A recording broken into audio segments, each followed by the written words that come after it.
stand for the Pledge of Allegiance? Pledge allegiance to the flag of the United States of America and to the republic for which it stands, one nation, under God, indivisible, with liberty and justice for all.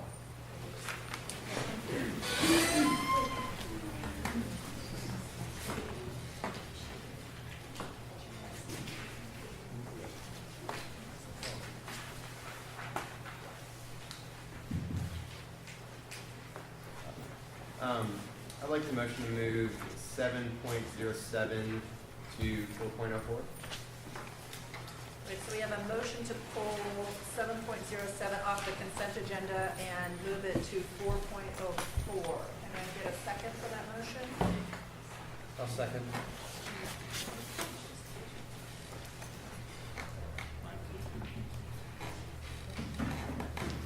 Right, it's moved and seconded. All those in favor, aye.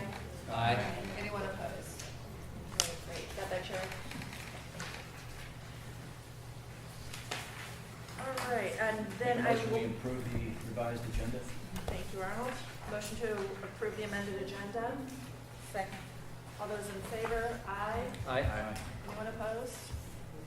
Thank you.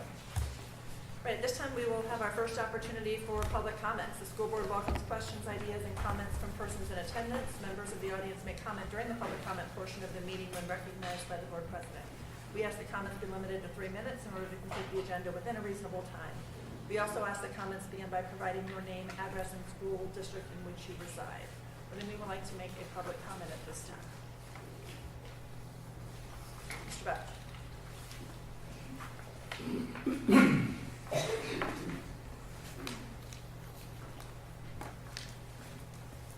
Good evening, Arnold, you're the man. Dave Buck, my grandson is 4th grade at Bristol. We live at 124 South Allen. First of all, as a district parent and grandparent who's lived in Webster for 20 years, let me please and sincerely congratulate district, school board, the community on another great year. It's been a really interesting year, and there's been a lot of fascinating stuff that's happened, a lot of thought-provoking stuff that's happened. So I hope that we all, as any school would learn from those experiences. I think that my point that I want to make, though, however, is that I think any school district should be somewhat of a reflection of the community in which it serves.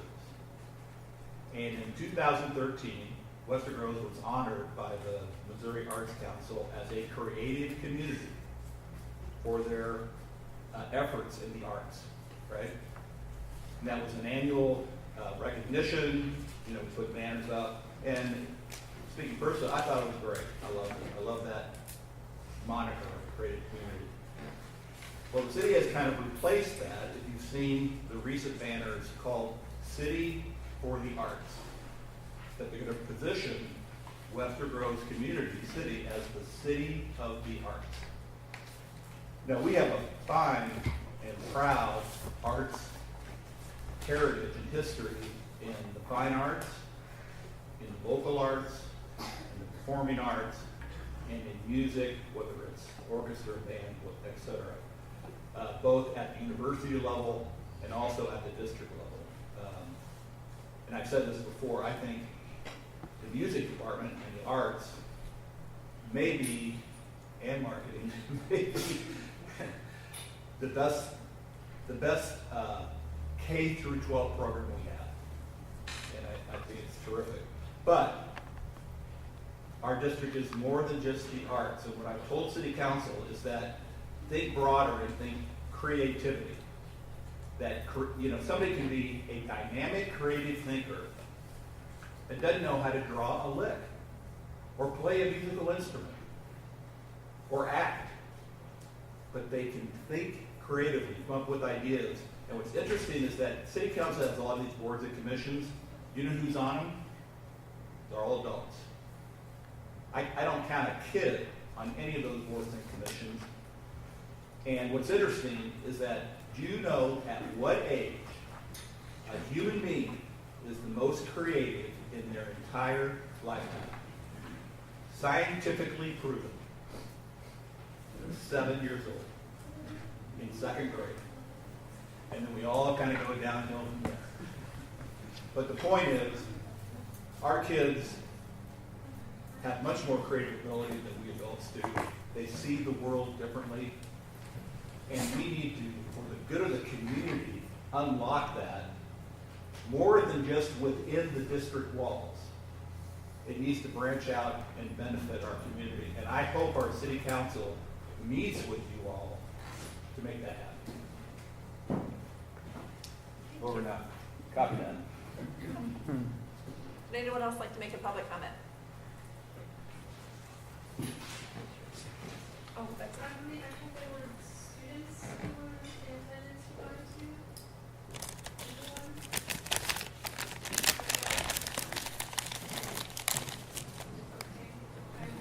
okay.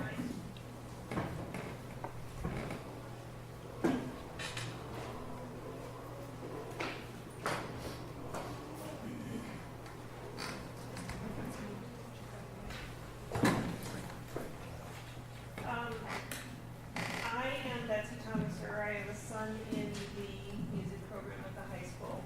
He's in jazz one.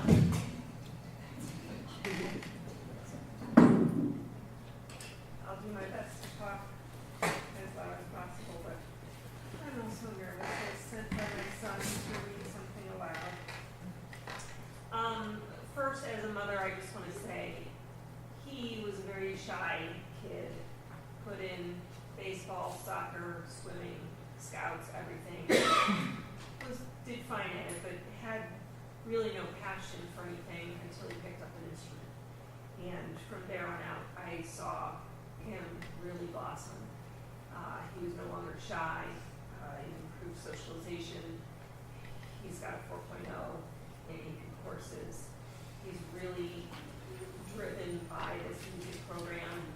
I know he received a letter from D. Ryan, and I swear our experiences that we've seen in our kids are almost identical. It really has done wonderful things for him, and he plans to study jazz in some aspect of college. So even though I'm begging him to double major in science or something that will pay the bills, as we know, music is, part of your soul. So he had asked me to read something aloud for him because we all have speculated on the changes that are being made.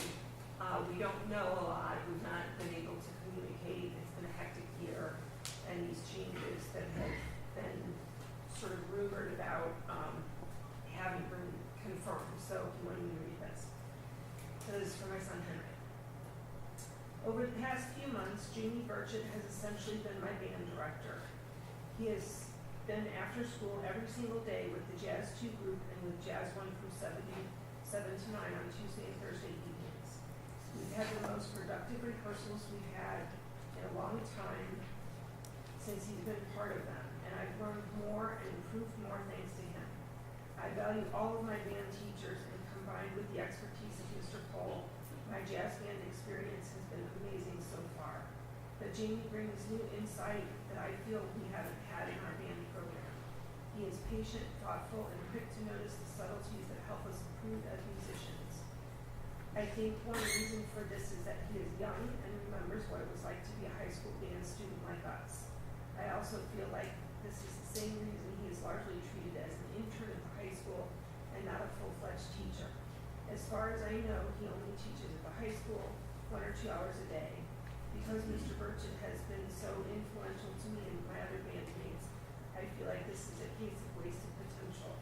I don't know the full situation of salaries, pensions, and scheduling for teachers, but I do know that my music education will suffer if Mr. Burchett is no longer my teacher next year. I plan to play in college in some capacity, and the school has been amazing in providing me the services of preparing me to succeed after high school. I would be extremely disappointed to lose one of my best mentors right as I'm starting to improve as a musician, and I know my peers would feel the same. Thank you so much for listening, and I regret not being able to attend in person and support my fellow bandmates. And I just want to say that I've, even before Mr. Burchett came along, I've witnessed the changes in him with Mr. Cole and Mrs. Young and the dedication they have to each and every one of these students. They attended when my son went to state twice with the Solo and Ensemble Festival. They were there. They were both there while their kids were off doing other things. They were there supporting my child. So I just am so grateful for the attention and encouragement that they give them. And I feel like I'm not even raising them anymore. It's the school and this program that's doing it for him. He's just self-driven because of their encouragement and guidance. And I just want you to consider that when making any more decisions. Thank you. Thank you. Any other public comments? Great. Celebrations from administrators. Student advisor first. So for our district's boys and girls for track, they did amazing this weekend. They had a great time. We had actually a lot of people place first for their event. Angelina Renze, Sam Getz, Emma Kelly, Charlie Teeter, Molly Nash, Tina Castro, and Nia Laus. They all got first in their events, which is so amazing, and qualified for sectionals, along with the other many other of our students. So that was a great time, and that will be next weekend for sectionals.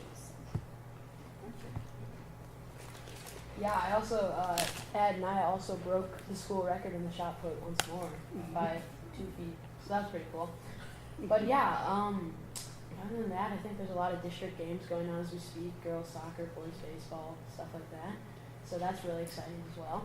But yeah, and last week we said goodbye to our seniors, so the halls have been a little more empty as of late, but you know, it's kind of exciting as another year comes, another year goes, and you know, excited to see them graduate this Friday over at Moss. So yeah, and also AP8 tests have been going on, which have been going really well. Really cool use of the space in the old drama room. That's been really actually great space for AP testing. But yeah, other than that, kind of a winding down for the year. All right, thanks, guys. Celebrations from board members. Christina, sir. Sure. Well, congrats to both Jessica and Patrick for finishing up for good now seniors. Congrats to both of you. As a wheel, pat yourself on the back. I had the opportunity to celebrate our student athletes last week, and they celebrated over 100 student athletes, and it was really fun. Jerry Collins, Coach Ice, and Zach Smith really do a great job with that event. And if you could see the list of scholar athletes that we have, it's hundreds and hundreds and hundreds of students who are on that list from our high school. I also wanted to commend Dave Buck on Webster on Wheels. I wasn't able to make it, but both my daughter and my husband went. They said they had fun, and they both came home sore after 10 miles of bike riding. So it's a great fundraiser, but a community building event as well. And then finally, I know Teacher Appreciation Week was last week, and it was held around the district, and it was fun to volunteer at a teacher breakfast in the high school. And kudos to our teachers who are finishing up the school year with our kiddos for the great job they've done all year. So I went to the Gala Extravaganza Friday, which is always a great event, and this year did not disappoint. Always fun to see those older people come back and sing the current ones like Sarah Addison. I also went to a boys volleyball game, which was they're having a great season, and the game I went to, they took out I think, third in the state Parkway South Parkway. And then kudos to the boys golf group. I think today was day one of state. You know? I don't know how they did. I Yeah, I was don't know. wondering myself the two of them. Anyway, but yeah, 2 people advanced to state, which is always exciting. Arnold. I want to echo what Christine said about the staff. It's been a long year. This is always the longest haul coming into the home stretch here, and I want to thank them for their perseverance in helping the students learn. Also want to thank all the volunteers on Webster on Wheels and the Foundation, and Dave Buck, who did a lot of organizing for that. It was a lot of fun standing on the corner and directing traffic. So I actually got the privilege of having some coffee with Dave Buck and picking his brain. We actually have Purina in common, as he worked there. He was employed there for quite a while, and that's where I met.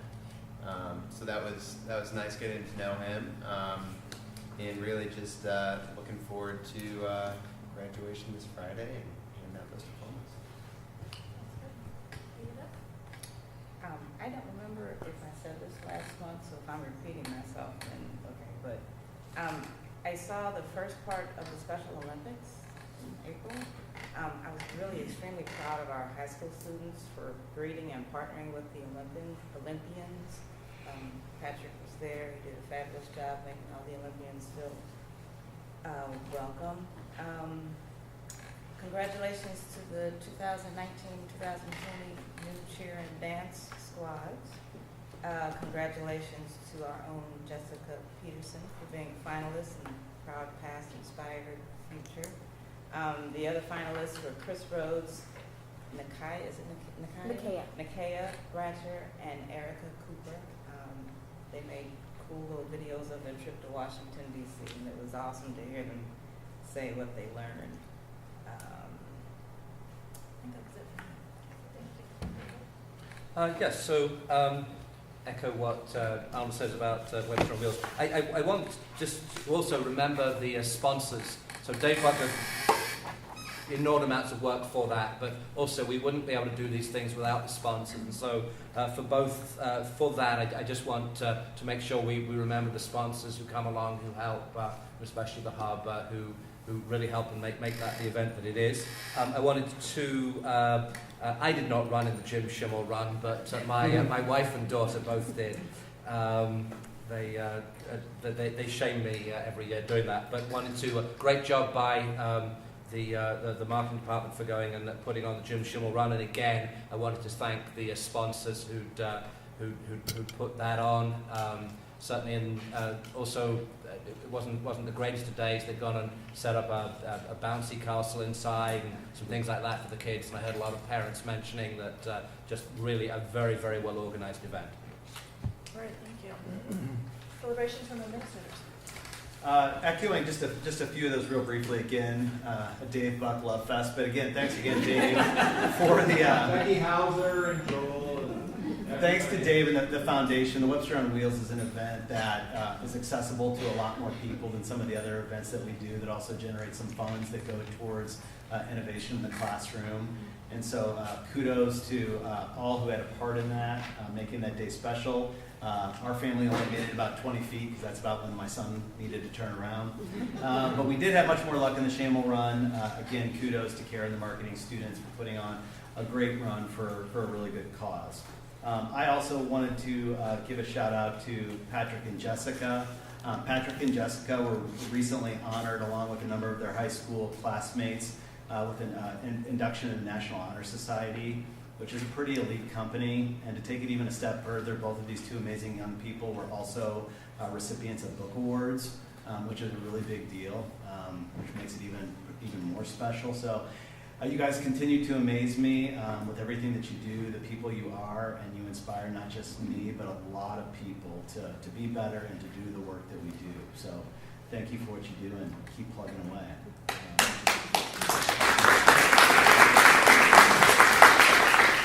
Next, we had three more celebrations, special celebrations this evening. First of all, wanted to acknowledge our DECA students in the DECA program. Ms. Seavey, would you mind coming forward? Just recently, we had a number of students that placed high in the state competition. Some of the students were able to carry on to the international competition based on their schedules. And we've asked Kara to come here tonight, and we invited the students and just want to honor them. That first picture, I think, should be turned into a meme.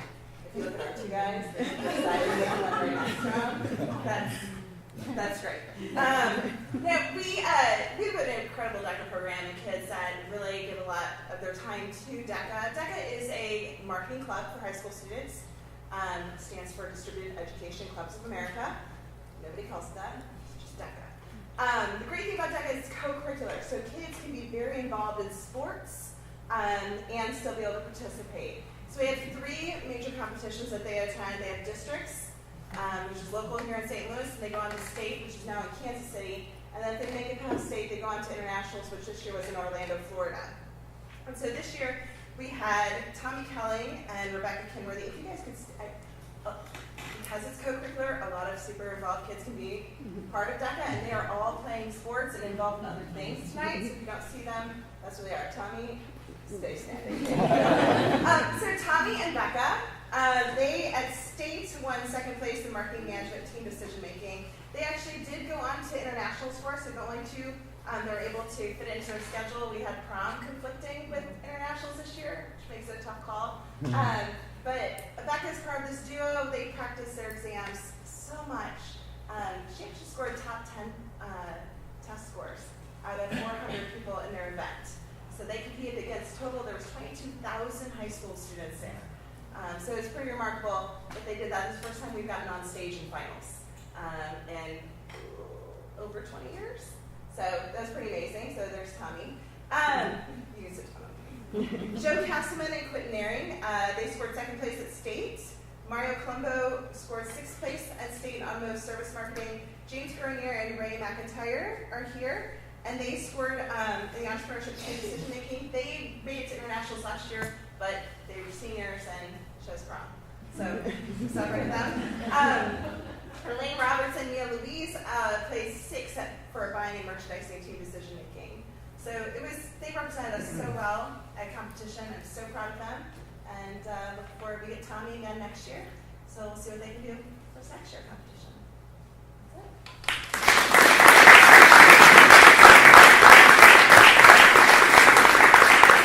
it. And just briefly, Tommy, would you just maybe touch on like a highlight from the international competition, something that was cool? Yeah, it was a lot of fun. It was a great experience. I met a lot of people from around the globe, actually from Ontario, people from Singapore, all sorts of Puerto Rico. It was a great opportunity to meet new people, experience new things, learn a lot about business. It was a really great experience.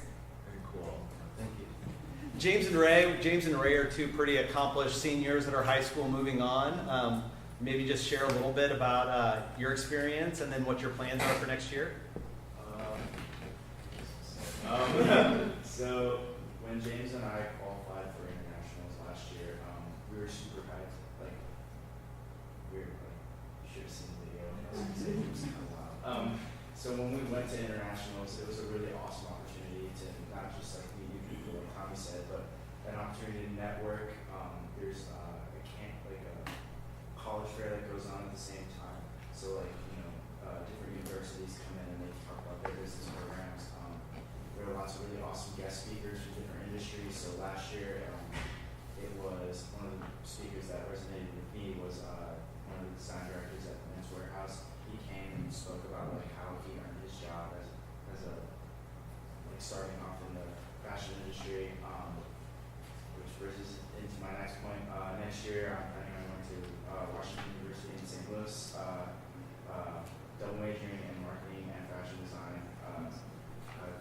To go into business and fashion design since like middle school, and so it's just been a really awesome experience to kind of like be nurtured by CV here, and like the marketing students, like being able to be a part of like the Jim Shamel run, putting on our own events. Like James and I were part of the team to organize our first school-wide music festival night in the quarter, so it was just a really awesome opportunity these last 4 years to like really kind of like turn myself into from like someone that just really liked business and really liked fashion to someone that could see a career in the future. So it's been really awesome. So, thank you.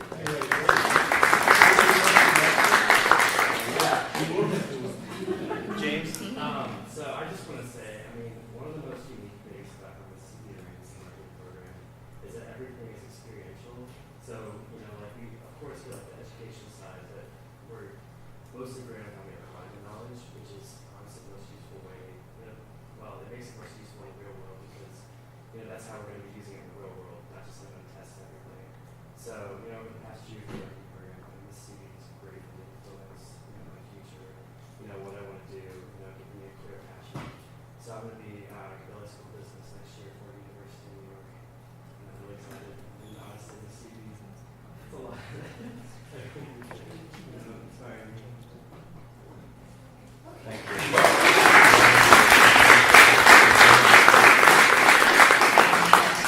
Transitioning to our second additional celebration. from Miss Seavy's Marketing 2 class for the past 3 years, the central office has had a PR marketing communication intern. This year we were blessed to have Miss Emma Bender, who is there. Come on up, Emma.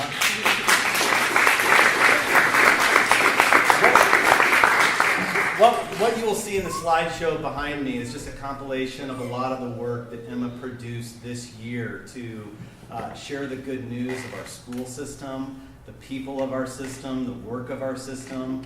Emma was also instrumental in our communication with Prop E, communication that was sent to every single school district in the family, or in the district, kind of like family. Emma produced and created. Emma is somebody who worked, it was just about daily for about an hour in our school district, went beyond that in her efforts.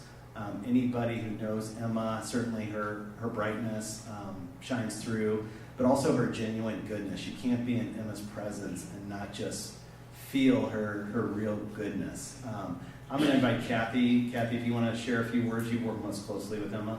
I did. I was very lucky to have Emma this year. Every year I say I have the greatest intern. And so Emma is the greatest intern. She was talented and hardworking and creative and exceeded all expectations, truly. Emma, would you share us a little bit about what you learned from the experience and next steps? Yeah, so instead of having a 7th class in my schedule, I would walk down the street to the district office every day and work on their Facebook. I did a lot of new photos for the websites, but usually I got just to drive around and see what good things were going on in the district every day, which was really cool. It was a really good experience. She was a roving reporter. Excellent. Well, Emma, what are your plans for next year if you have some? I'm going to Butler University in Indianapolis to study marketing and entrepreneurship. Fantastic. Yeah. Well, thank you for everything.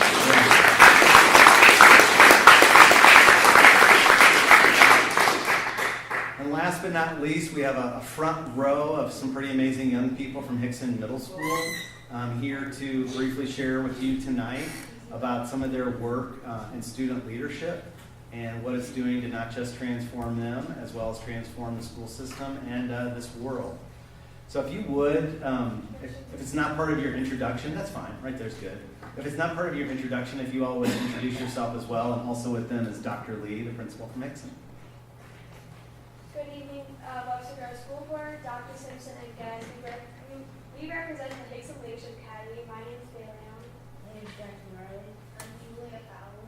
I'm Sloan Carfield. I'm Ben Jordan. I'm Lily Teague. And I'm Megan Wright. We represent a small number of members that participate in this group. Thank you for giving us the opportunity to talk about what we have done this year. The Hickson leaders consist of students that were identified by teachers, counselors, or administrators at Steger and Hickson, self-identified or identified by other team members because of our interest in leadership and our desire to make change to systems where we see inequity. We meet weekly during our after-school activity time and get together once a month on Saturday for more in-depth learning. This year was kicked off by a Saturday summit at Woodbridge Heights Middle School, where we learned about restorative practices and circles. After the summit, we came together as a school to build our leadership skills. Our first lesson was around the issue of perspective. Using the picture book Zoom, we learned that we typically only know about an issue from our own perspective. This showed us that we need to think outside of ourselves and consider others' perspectives. Our next lesson was about the difference between empathy and sympathy. According to Brene Brown, empathy is the ability to feel with people, while sympathy is feeling for people. Feeling with people helps us take their perspective and not judge them. In order to do this work, we need to be able to be empathetic. The adults then asked us what we stand for. After looking at different inequities and issues, including participating in a hunger banquet, we started to talk about where we see inequity in school, in the school district, in Webster Groves, in St. Louis, and state. We identified several areas where we see these inequities. We recognized a need to address food insecurity, LGBTQ+ rights, assumptions made by staff members in our school about students, and being a friend to students that are different from us. After we decided what we stood for, we used SLEUP professor Dr. Keira Banks' NERD protocol to develop an action plan. We don't just want to identify the problem, we want to take action to make change.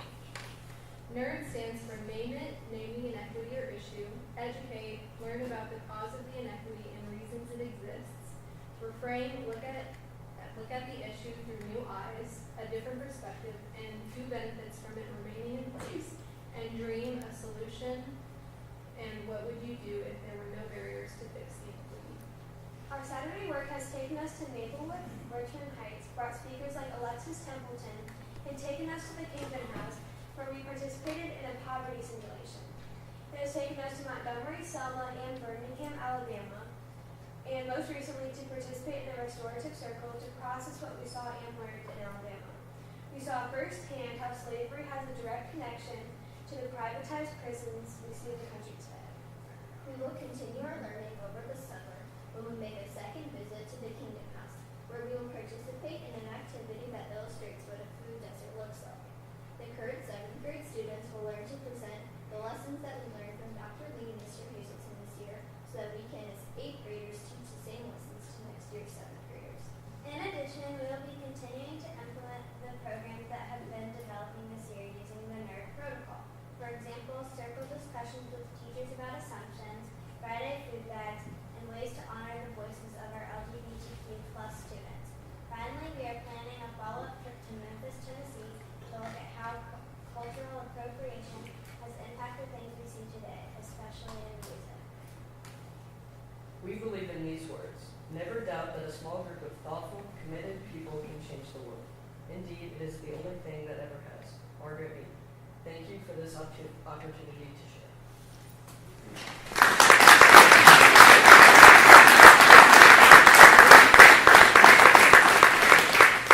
Thank you very much for the wonderful presentation and the powerful work that you're doing to not just have that inner transformation, but certainly transforming your school, our system, and beyond.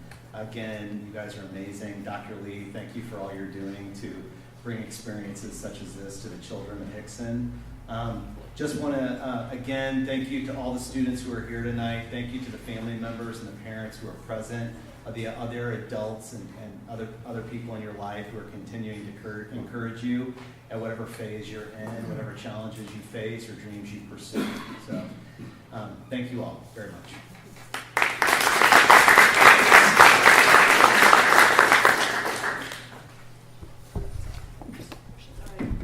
Thank you again to all of our students and families who are here tonight. You are welcome to stay and attend the rest of the meeting. However, if you need to go home and do homework or change the world, you're welcome.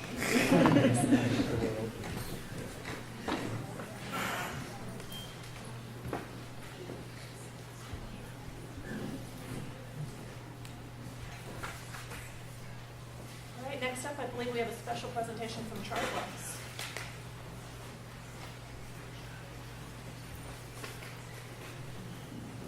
Good evening. We are pleased tonight to acknowledge what has become an annual scholarship fund contribution from the district's partner in student nutrition, Chartwells. $4,000 of this year's $5,000 contribution will be dedicated as 4 separate $1,000 scholarships to high school seniors, specifically targeted toward students who are in good academic standing, but who have received little or no attention for scholarship support from other sources, perhaps Young Count, like we have seen on display tonight. At this time, I would like to ask Fernando Gonzalez and Nancy Plott to come forward, and Board President Ms. Clindeman to receive. I know. We will have Kathy preserve that for history.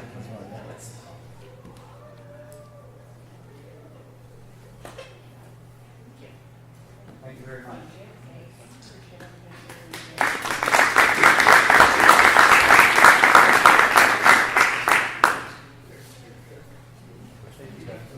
Thank you very much. All right, the correspondence log is in your materials and has been updated. Review that at your leisure. Next up, staff recognition and high school graduation. John, is that you or Sandy? Dr. Wiley and I. All All right. Do you want me to stay here? Do you want Shayla? No. For those listening at home, Hello, everyone. Tomorrow, May 14th, we're excited to say will be our annual staff recognition celebration. It will begin promptly at 4 at the high school in the Commons in the cafeteria. Very similar setup to as it was last year. However, this year we are excited to say that we have a video that we will have for our retirees. So something just a little bit special to see and to capture their time here in Webster as much as we can. We do have one, I know Christine has reached out to me to honor the staff members that are in year 15. So if you guys have, if you see on the list, if there's someone that you would like to personally recognize or identify, you can either email Kathy or myself, and we'll make sure we have that information listed. The spellings will be the same, phonetic, all of that will be there for you. We will have our typical check-in process. There will also be an opportunity for people to take pictures. It's absolutely free. Anyone is able to take either an individual or a group shot. It's up to them. And there will be food and everything served there as well. I don't really know the end time. We're going to try, it depends on how many of our honorees show up. So we'll try to keep to the time and make sure we're starting on time and be mindful of everyone's time. Any questions? Do we have that list of who's being recognized? Yes, we shared it earlier, but I can share it again tonight. Okay. Just wanna And make then sure. do you want, Kathy, we have the agenda with the phonetic spelling, so you want that tonight? You want it in advance? Typically, we provide it to you guys at the event. Does that matter? Tomorrow's fine. Tomorrow's fine, okay, but I will push to you the list of the honorees. Okay, thank you. Remind me again, what time do we show up? You can come at 4. Yeah, we're starting at about 4. We'll be there at about 2:30 to start setting up, so if you want to get there at 3:45, you're welcome to. Same place as last year. Yes, ma'am. But so you'll actually, the actual presentations will start at 4, or is that going to start a little bit later? We're going to start, we're asking people to be there at 4, but I'm thinking we're going to officially start about 4 or 5-ish, somewhere in that. Okay, but right around 4. Okay, Yes. So you're giving us Amy time? So Everybody 4:45. time, right? Everyone's leaving their schools and trying to rush here, so, yeah. Okay. Any other questions? If not, I'll email that to you guys tonight so you can have that. Okay. also graduation this Friday night, the big night. This year's graduation, hopefully, it looks like rain-wise, will be held at Moss Field. The ceremony will begin officially at 6:30. If you would like a parking spot nearby, you're going to be coming in from work, and you know now, you can tell me now. David, Joe, Christine, Amy, Keita, Alex. No. Okay. That parking lot Anna's is going to walk apparently. the spaces will be kind of behind the concession stand and restrooms. So if you just drive to the north of the football field and back there, you'll find somebody and just tell them who you are and they'll have a spot for you. Also, I just kind of passed out to you right now. We've got a beautiful division. We have 350 graduates.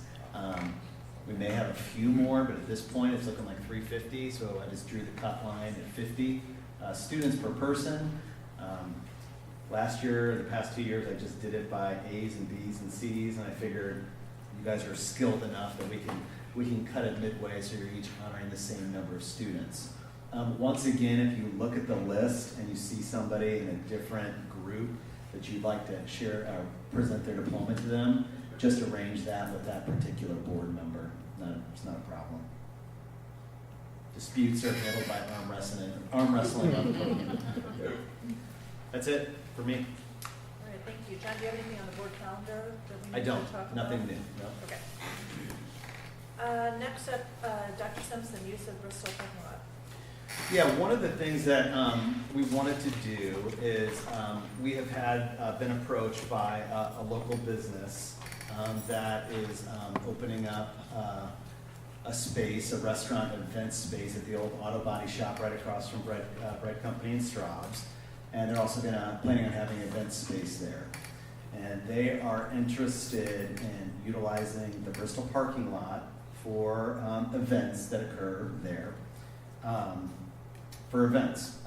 The details that I included in your board docs or in the board materials are present. So a few things, and I'm just going to read them so I don't forget anything. First of all, the event parking would be professional and valet done. Again, like I said, would only be Thursday through Sunday evenings, after school hours, and when the building is not otherwise scheduled for use. So that could be used by a particular school, that could be used by another community group that already planned to use the space.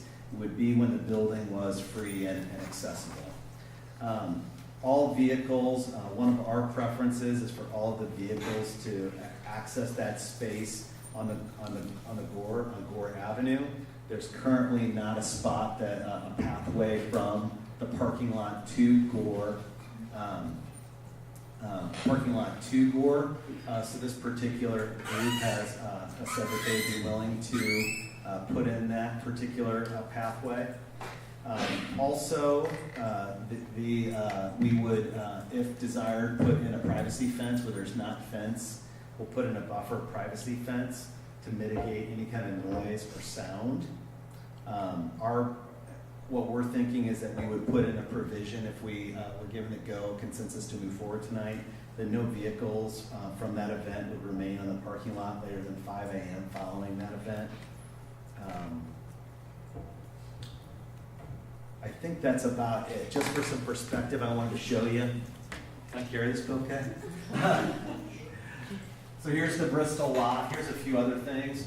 So also what I want the board to know that, so here's the lot, kind of zigzag this way. Our preference, again, this has to be approved by the city, would be to create an entrance and exit over here. A little to the left of where the parking lot is. So it would cut slightly into this particular playground space, but that space is not an often used space. The reason we want to move it over here and not have it come directly out this way is because here's an orthodontics office. It's not operating at evening hours when events would take place, and so we thought just for a greater consideration for our community, we would move the entrance and exit down here. This is the fence line. So what our goal would be to, if desired by the people, the residents here, putting in a privacy fence along this pathway. Some of it already exists right now. The parking would be here, and again, there's some parking spaces here. What we would propose as part of this agreement is to kind of divide, put a line here, so that the company or the group wouldn't be able to use. There's only 5 parking spots here. But we felt like this is the house that would be most disturbed if we allowed for those 5 spaces to be used, or for entry and exit from Gore, because they're so close to the actual driveway. So in order just to be respectful of this group that is so close, we would put into the agreement that the parking is from here up and not these spaces, and that there would be no entry or exit way here. We did send letters out to the community directly surrounding this parking lot, just to let them know that we'd be discussing it tonight. We sent letters to this house, all of these houses, that unit right there, all the houses, and the orthodontics company right there. We asked them to contact Bruce if there were any kind of concerns with this project, and we did not hear from anybody with any concerns. When did this go out? Those went out last Tuesday. I think that is it. We're asking for your consideration on this. As a school district, we're always looking for additional sources of revenue, trying to be good partners to the community. We feel this is an opportunity to do that. Certainly in any lease agreement that we create, we would have a reasonable out provision so that if it's not working out, we could exercise that step if necessary.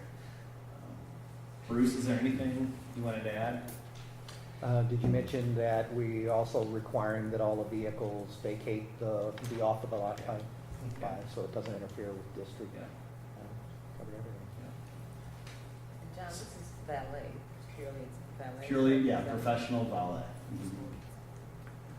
And what we're looking for tonight is to get a consensus for the board to work with this particular group to develop a lease agreement that we would then bring back to you so you could see all the details and make the final decision at that point. Any questions or comments or? The only question I have, I guess, about moving that exit, I'm kind of pointing to the top of the map there.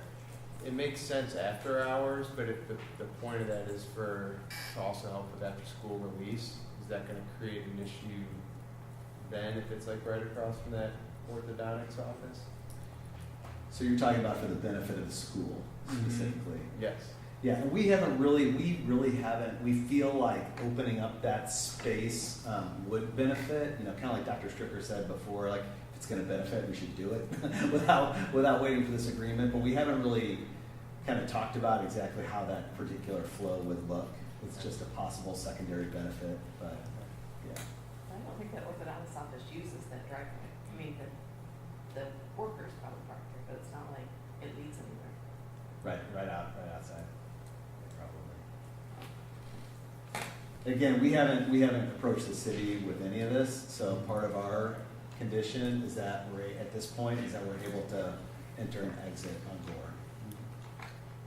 And I think it's a good idea. I think we should definitely go and explore this. I think we want to do what we can to support new businesses that are trying to bring sort of more business into Webster. I'm encouraged by the fact that, as you say, it'll only be professionals, that we will have the opportunity, we will be approached every time to make sure that it's okay, that we will have, you know, if this doesn't work, we'll have the right at, you know, very short notice to go and terminate the agreement, and frankly also, if we find it's not working, we can simply sort of, each time we're asked, we can say no anyway. So we've got all the options on our side, and it seems as though it's something that's worth going and doing, and the revenue will be nice, but it just in terms of also trying to sort of support another business around the city as well. What kind of timeline are we looking at to actually make a decision about this? Well, I would think as soon as we possibly can. I don't know when the development actually opens or anything, but I just want to make sure that we give, I know you sent letters out this week, I just want to make sure that we give everybody plenty of opportunity to consider what it is that we're asking and to give us feedback on that. So I would be in favor, for instance, of next board meeting approving this. I'm not sure what you're thinking in terms of how long it will take. And obviously we'll need Doug to review an agreement or create an agreement. well, I think that the next board meeting, I think we could give, we've given notice to people directly surrounding. We could certainly give notice, we could work on a lease agreement, give notice to people, and if we're hearing from people, then we could always add an item to the June 10th I agenda. think the notice if you'd you've like. given is adequate, and I'm fine with going ahead and preparing the agreement. I just want to make sure that, I just don't want to move too quickly in case, you know, they got a letter this week, Yeah. didn't really fully appreciate what we're talking about. I just don't want to feel like we're pushing it down anybody's throats. Hopefully nobody will have any objections to it, and it'll be fine, but I just want to make sure that there's plenty of time for everybody to give us whatever feedback they may have. So do you need anything from us other than consensus generally? Yeah, if I'm feeling a consensus for the board, we'll go ahead and begin working with the group. What we're gonna do is we're gonna ask them to work with their council to develop something preliminary, and then we'll push it over to Doug, with which we think add our terms to it and bring it back before you all. I'd be happy to see the terms, and I appreciate what Amy was saying about that. I'm still a little mixed on this, so not that I have anything against that business or any other business within the community, because I think that businesses within the community need to thrive. Just have some reservations. Thank you. Well, we'll have about a month. It'll be about a month. So I think we'll have a pretty good pulse by that time, and then we'll bring it back, and then we'll have an opportunity to make that decision. Thank you. Thank you. All right, Miss Jessica Peterson, you are up.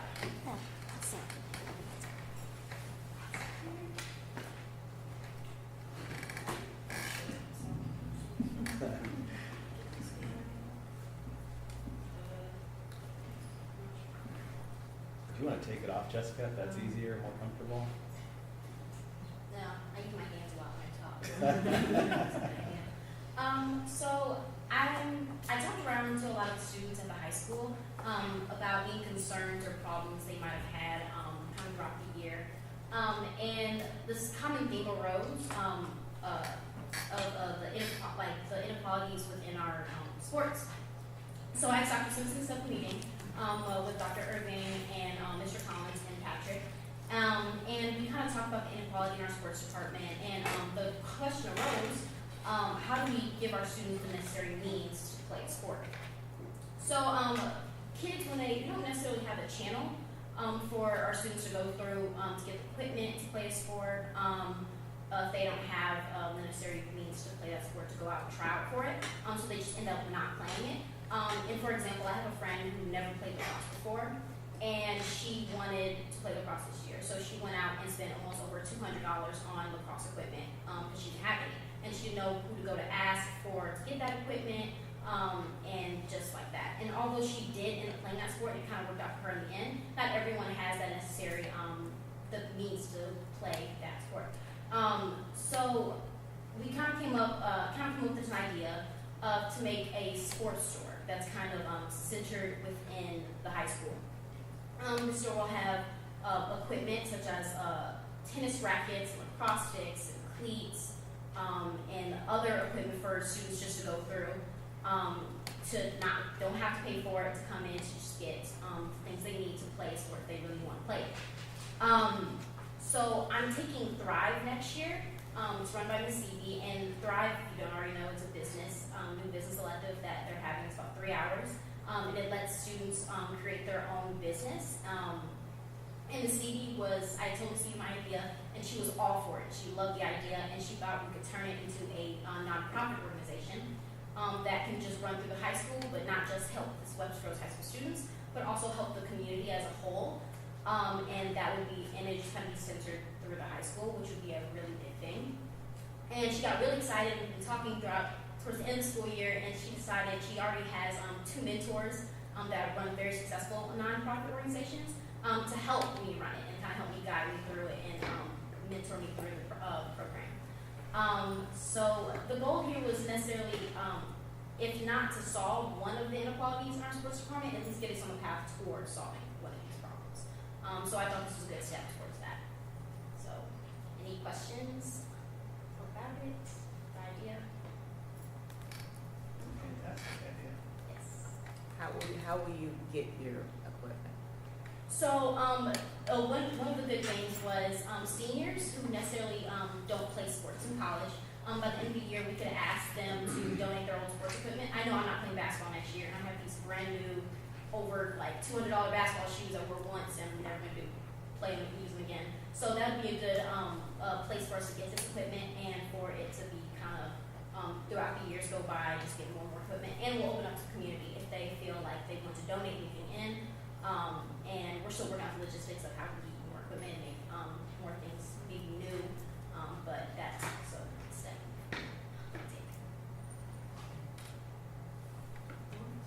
Is it only going to be for high school students, or? No, Okay. it will be opened up to the community, and hopefully if it starts getting more like the way and it starts getting a little bigger, we can maybe open up to even more high school students that aren't just in Webster, and like maybe through different high schools also in St. Louis. Yeah, maybe I meant like age-wise. Oh, yeah. Okay. Sorry, all ages, especially like the Webster soccer club and basketball, where they go through and they kind of work with camps. That'll also be another way for them to get necessary equipment if they don't have means to get that. Jessica, where do you think you might store all of this equipment?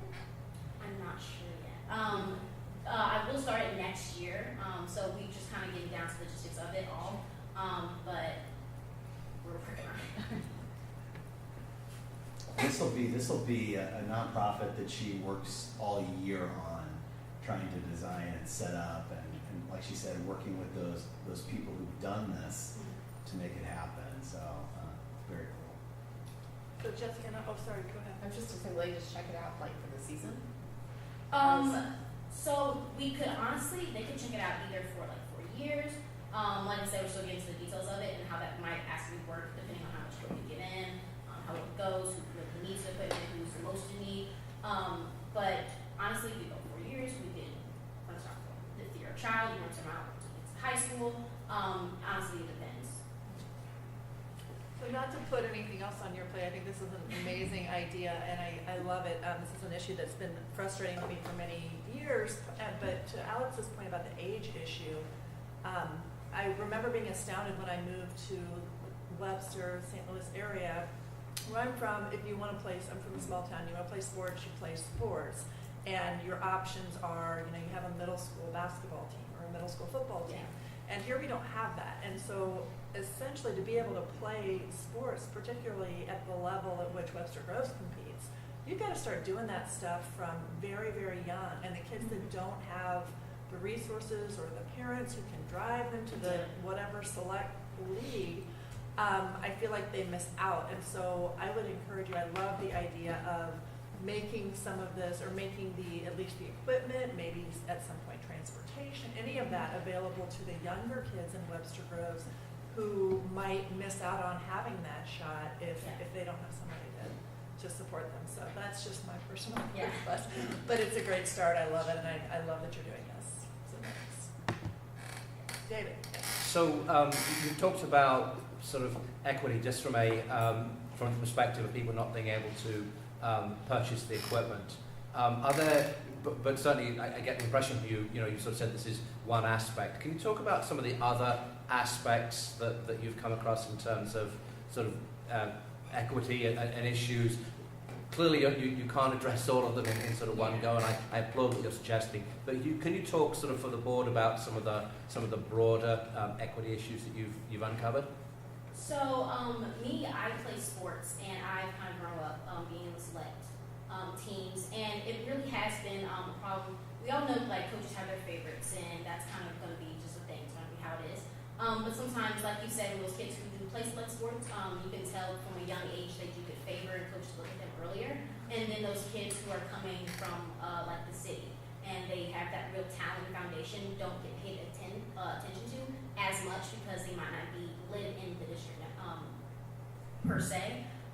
So that's like, to nitpick, I don't want to like kind of dive into my life, but that's just kind of like one big thing that's like just paying attention to all the students as a whole and keeping them as a team instead of putting other students against each other to compete for a spot on the team, and making it more inclusive been a big thing, making it more inclusive for all the students to enjoy that sport and not feel like they have to quit because they don't like what the coach is doing here, and not feel like they can reach out to the coach and talk to them and really have a conversation about what they're feeling in general.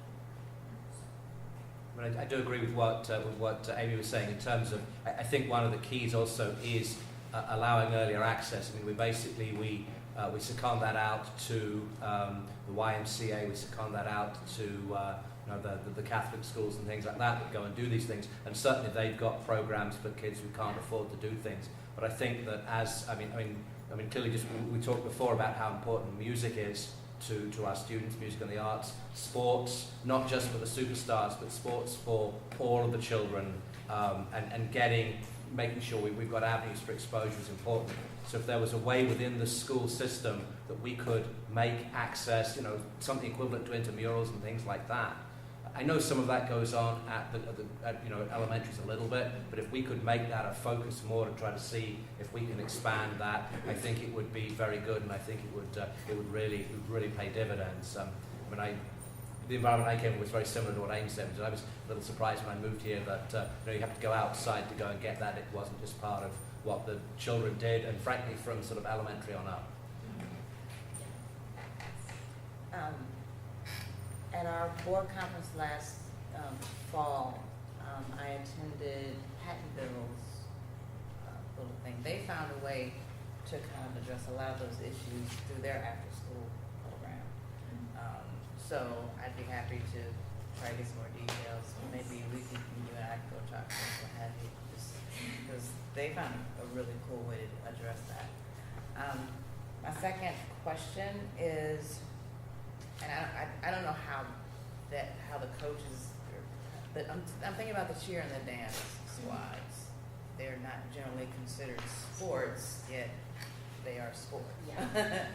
So are they being considered? Oh, definitely. And I've worked with, talked to Ms. Cunningham and some people even in step, and how they're even becoming more of a team next year, and they'll allow like, they had problems with shoes this year. That was a big concern they had. They didn't have their shoes being worn in holes, and they were having to get them themselves, and some students didn't have.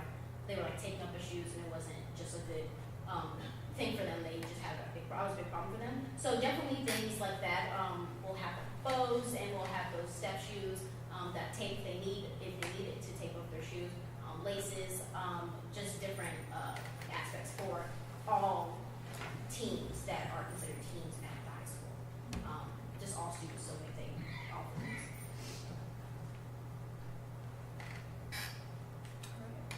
Thank you very much.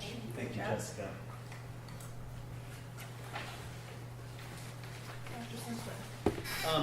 The proposal I sent to you, we had discussed at one of our meetings, in line with our mission, our vision, our equity resolution, to create an opportunity for us to learn as a group around equity, oppression, privilege, unconscious bias. The idea came up at that time to possibly entertain the idea of also opening up that in training and inviting other city officials, city councils, aldermen and women to the table to engage in this learning as well. I worked with education equity consultants who do the training for our second year teachers, and they crafted this proposal. It's not one we have to necessarily go with. I worked with them over multiple drafts to create a proposal that that could ultimately, if we went the direction of sending it to the city councils, would be invitational to them.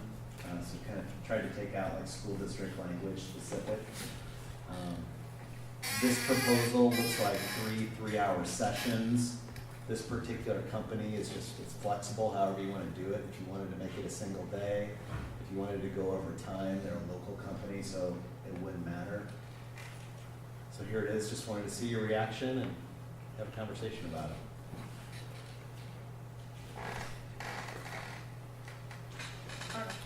Would whether or not any of the 5 municipalities participate or not, we're paying for this. We would pay for this, correct? Or are we asking? Whatever we think. You know, I think that I don't know if it was maybe just my thought was to pay for it as kind of an Invitation, right, okay. And I went to their website, and I know some past people who are familiar with the school district work there are facilitators. I think it would be beneficial to not have those people, just because there's a little known quantity there, and there's benefits and there's drawbacks. I'd rather have fresh faces. I think that would be more beneficial for us. Thank you. I agree with you.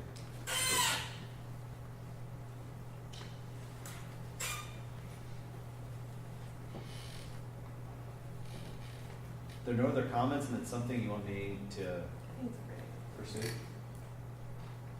Okay. Do we want to extend it? Do we want to extend to the? Yeah, we'll do that. Okay. I don't think you're right that we pay for it. Okay. Do we want to do three-hour sessions? Is that how we want to do it? How do you want to go about it? Because what I'd ideally like to do, since we're agreeing to pay for it, is try and work with your schedules to make sure you all can be there, and then we'd extend the invitation. Are these building? Yes. So each one builds upon the other? Yes.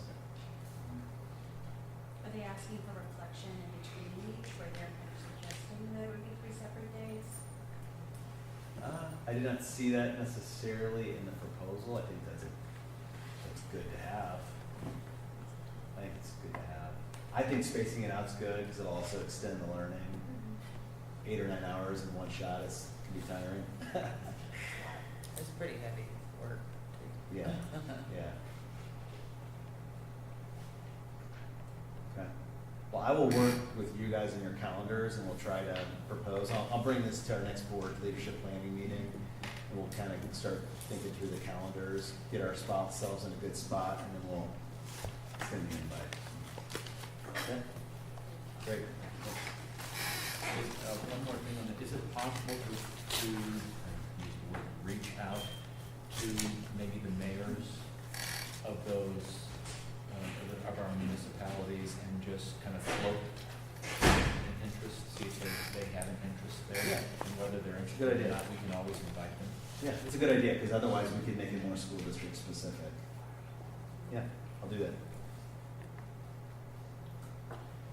I do like that, Arnold, because one of the things that I had a concern about was making sure that we weren't putting Keto on the spot. For example, if it were just the board of having a mostly white, predominantly white group talking about these things, but to have a group that was inclusive of our community of color. So I think if we were reaching out, for example, to Phil, that might allow us to do that in a meaningful way, but to have thought leaders with us in the process.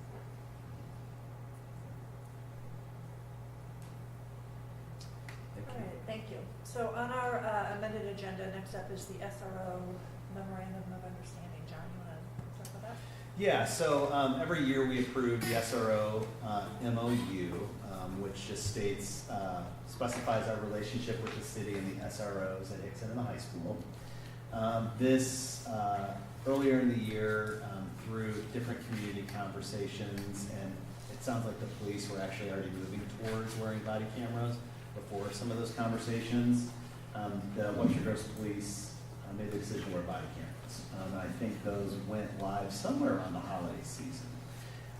When we started, we come together on a regular basis to meet with the SROs, and we also meet with the MCU, Metropolitan Congregations United, which is a local group of churches that have worked with school districts and police forces and different people to try to create more inclusive, safe, just systems. They have been kind of champions of just looking at discipline in schools, police in schools, and things such as that. So what we did is the police came to us, Chief Curtis and his team, and they had a recommendation. They wanted the folks to wear body cameras. And so we started having a conversation with different groups, then ultimately brought together a body that included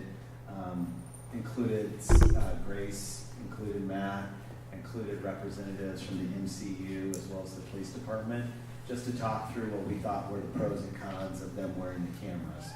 The cameras would be on their person at all times, right here.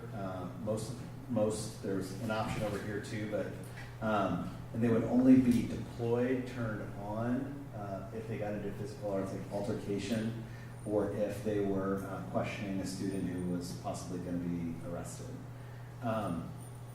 We felt that given the very infrequent, the very few number of altercations that we have in our school, coupled with the fact that we have cameras that pretty much capture all of them, just about all of them, and the very few number of arrests that we have, that it wasn't a great need to have in our schools.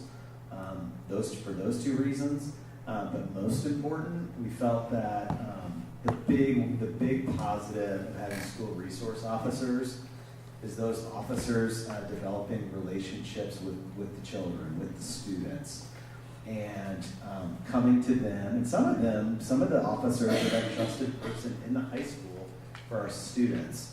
And we felt that with the presence of a camera right there, that our children wouldn't be as trusting and vulnerable in what they share.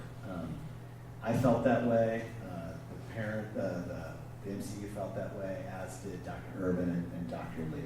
So that's why we talked to the police. The police completely understood what our stance was. They were supportive of it. They just wanted to make sure that because they were the officers would be doing something different than the other officers, that we included it in the agreement. The cameras are not going to be worn during, so any officer that gets called to our school, they're going to have the cameras.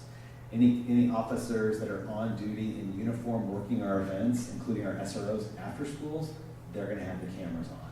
It's just within that 7:55 to 2:40 time frame when those cameras would be on.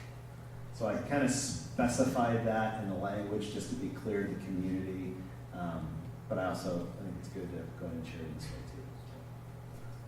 My only question, John, is I assume that Doug approved the MOU. Did you look at it? No, he did not. He did not. It's the same MOU that he's done in the past. The only thing that changed is that particular statement. Okay. Yeah. Any other questions? I actually wanted to know the students' opinion of that. Have you all ever had that kind of discussion about cameras on the SROs? No. Officer Bob, he does work at the high school, and we all love Officer Bob. He's cool, and we've always he's never necessarily dressed in like his cop uniform or anything like that. It makes him very easy to approach and just kind of have a nice conversation with. So I don't think that's ever crossed our minds because he's more of a friend to us, and then more of that authority figure that will really will harm us in any way. So that's never been like a thought across my mind. But when Dr. Simpson did say that it would probably make us less wanting to approach him in any way, I think that was a big thing, and it made me think, yeah, that's true. I would probably not want to approach this cop who's all constantly taking me throughout the day. So yeah. Yeah, I pretty much echo exactly what Jessica said. So they will be warned, but they will be turned off. Is that correct? They will not be warned. They will not be on warned at that all. person. Okay. But they will after school. Yeah, if they're uniformed and at events after school. And again, that's the thing, having the uniform on Oh, too. okay. Mhm. So if there's an altercation during school time, what's going to happen then? I thought you said they were going to have cameras would be on. So I understand if they go and talk to a student, obviously they can go and get the camera and put it on. If they have to go and for a student who potentially is going to suffer other consequences, but if they're responding to an altercation, they just won't have a camera on. Right. Okay. Just like it's always been. Okay. Yeah. Anyone else? All right, we will need a motion to entertain the MOU for the school resource officer for the 2018-2019 school year. Make a motion, we approve the 1920 school resource officer memorandum of understanding. Second. All right, all those in favor, aye. Aye. Anyone opposed? All right, thank you. I did just want to say that Sherry did provide a little spread back here, so if anybody wants to get up on the board at any point, I and grab hate to be something. rude, but I am so. Yeah, it's okay.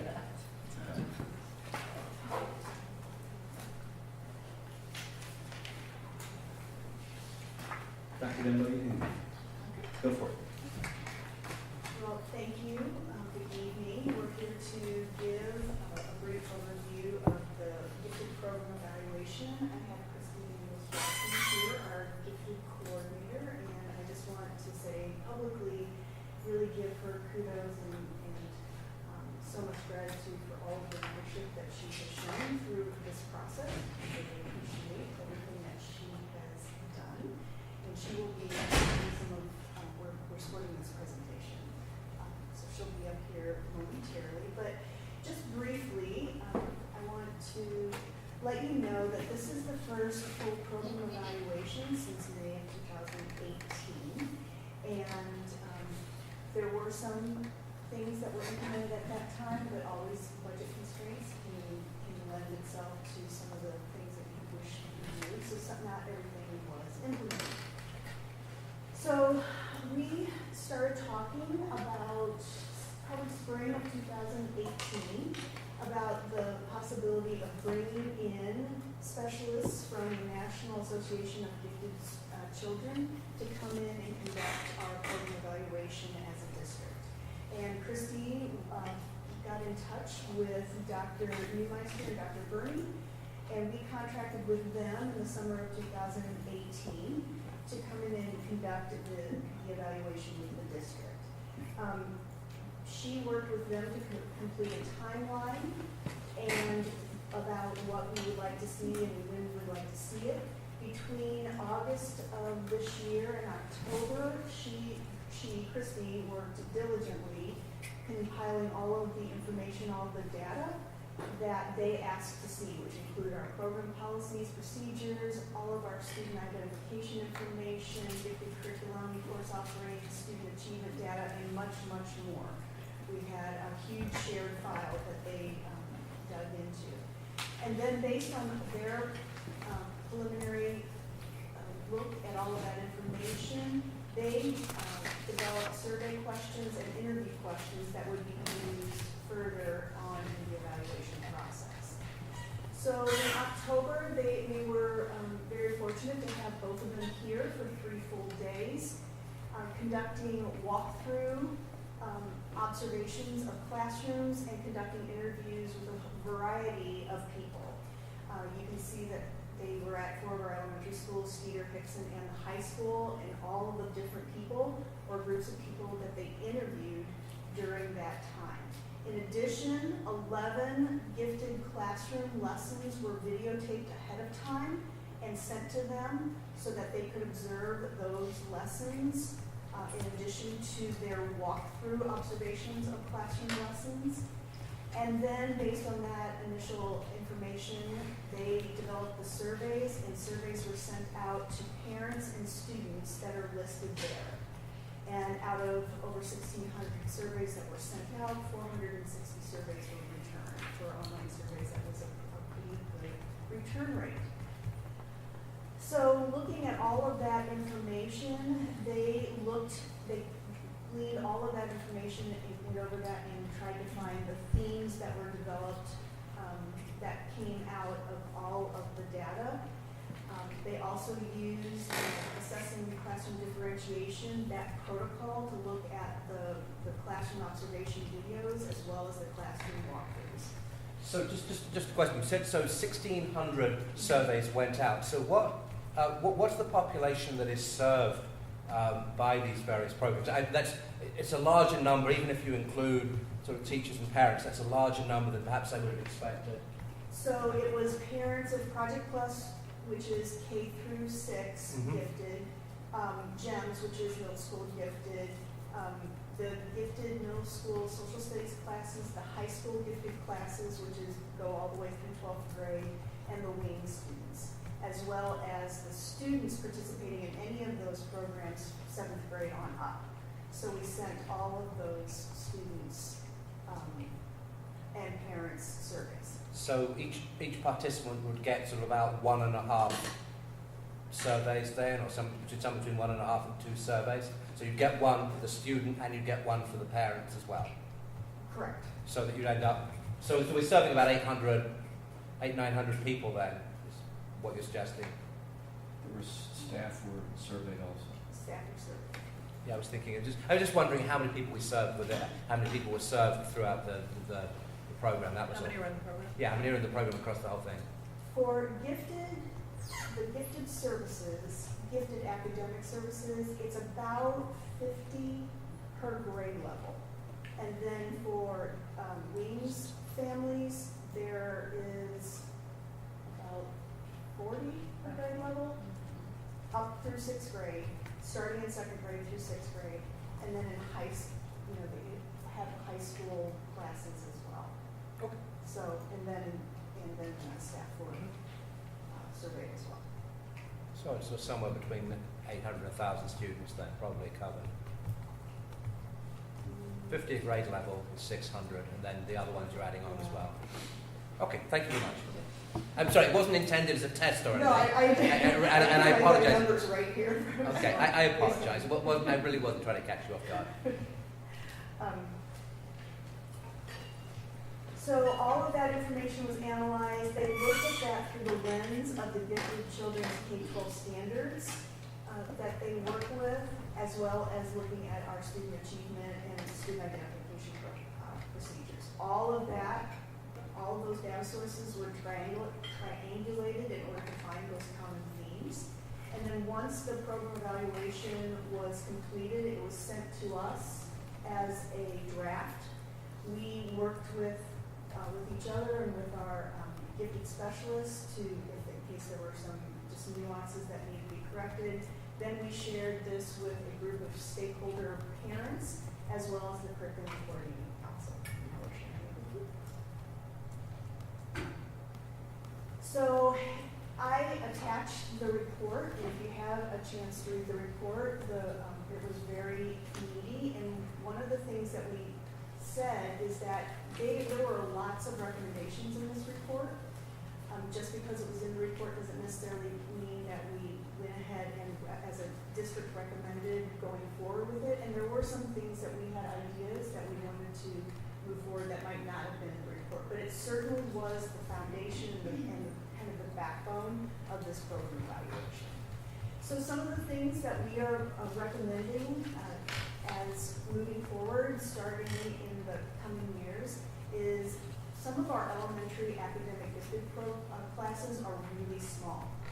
And when I say small, like 2 or 3 students in a grade level within a particular elementary school. And so one of the recommendations is combining some of our smaller class size, because really you do need a larger, we don't hear that very often, but you do need a somewhat larger class to have true collaboration, discussion among students around the idea of problem solving and critical thinking and things like that. So when appropriate for classes and for age, we'll look at in our elementary schools doing some combining of class sizes in order to meet the needs of students. Previously in second grade students only received 150 minutes of service. We're recommending that moving forward, that they start with that, but then move to 250 minutes later on in the school year. So that will be a change. In the middle school, GEMS program continued to develop the gifted instruction within the core content. Currently, it is taught in 7th grade and in 8th grade social studies, and looking at continuing to provide that service while also providing support with our staff on how best to compact that curriculum in order to deepen the understanding, deepen the rigor, and meet the effective needs of students. Likewise, continuing to provide gifted service as a pull-out in 6th grade, given that in 6th grade they will be moving to Hickson in 2 years, so it didn't seem like feasible to change the structure of that program that will only be at Steger for 2 more years, and then use these next 2 years to work on that content development for implementation when 6th grade moves into Hickson.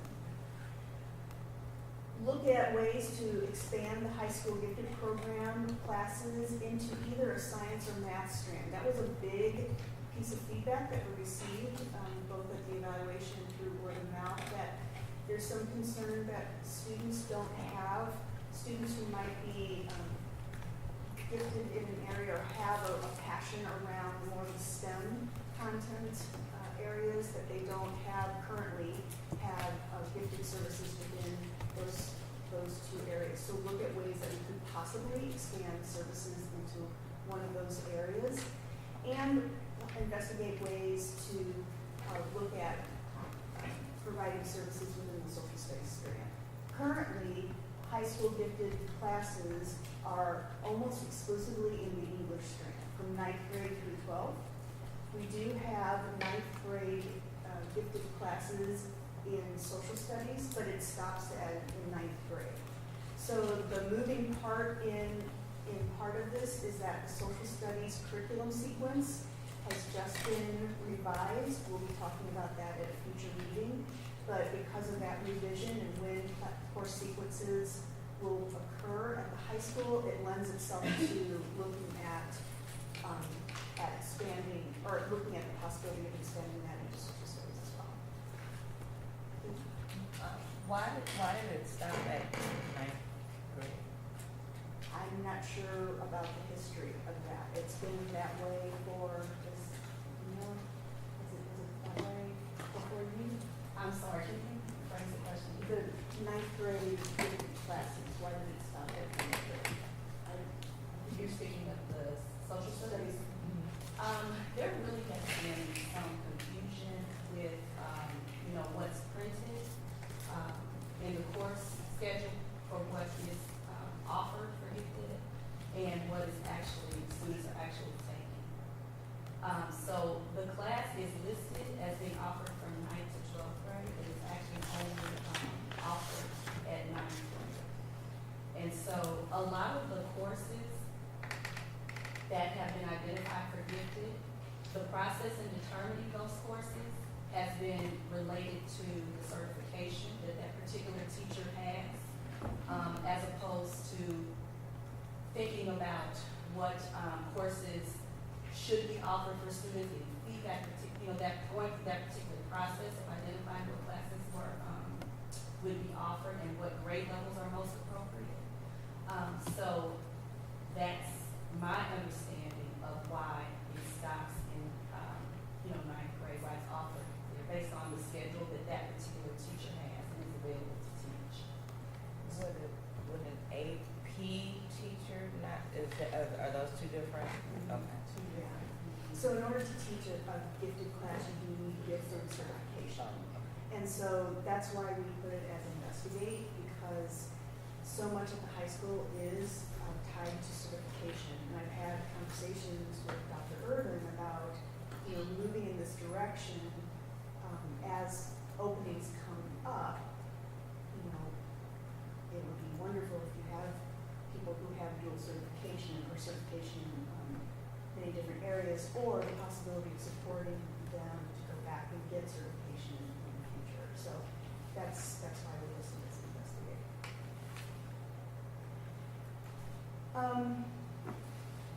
One other recommendation is expand Gifted Fine Arts or Gifted Fine Arts program K to 12, and which would be overseen by one teacher in order to build continuity within the program. Currently, it stops at 8th grade, and there's 3 different teachers that oversee the program currently. So it does have a little bit of a start and stop to it because of the transitions. And looking at developing this program less about a set class that students would go to once a week or whatever, but looking at it more from an experiential learning standpoint. We heard earlier tonight about the wonderful experiential learning that a lot of our students are able to participate in. Trying to build this type of program around that vision, where students, instead of going to class, they might participate in more field trips, looking at some big picture dreams about putting them in partnering them with mentors within their area of passion that they would like to learn more about and to grow in their skills in the different areas of gifted fine arts, so that it's really more of that experiential component for that program and expanding that to the high school. And final recommendation is looking at our current WINGS program and slowly phasing out that WINGS program. The data within the evaluation showed that the WINGS program is not as effective as we would like it to be. And currently, WINGS are those students who are serviced and they weren't part of the Project Plus or the academic gifted, and it's not a state gifted program, it's a level of service that we have provided. And so currently those students are receiving between 30 minutes and 60 minutes of service a week. And they work on independent learning projects that they are interested in.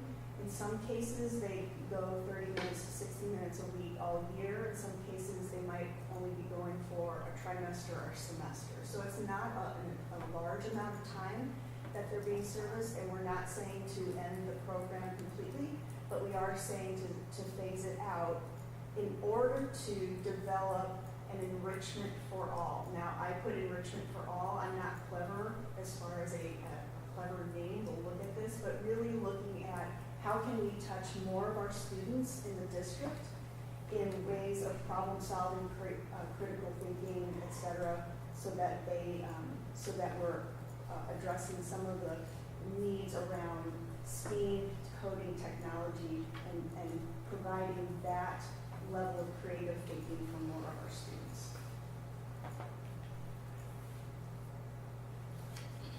One of the recommendations was looking at how do we meet the needs of our students, particularly in elementary school in the regular classroom. I strongly believe that the work around our professional learning communities will help provide that support We will continue providing that professional development and that support around PLCs and looking at how we can analyze the data that we gather for the classroom work that is being conducted and the common formative assessments that are being developed in order to help the teachers differentiate for all of the students in their class, which will really help increase the rigor and the expectations of the students within the classroom. Continue our creativity classes in kindergarten and first grade, and some other scheduling but recommendations about when classes start and end.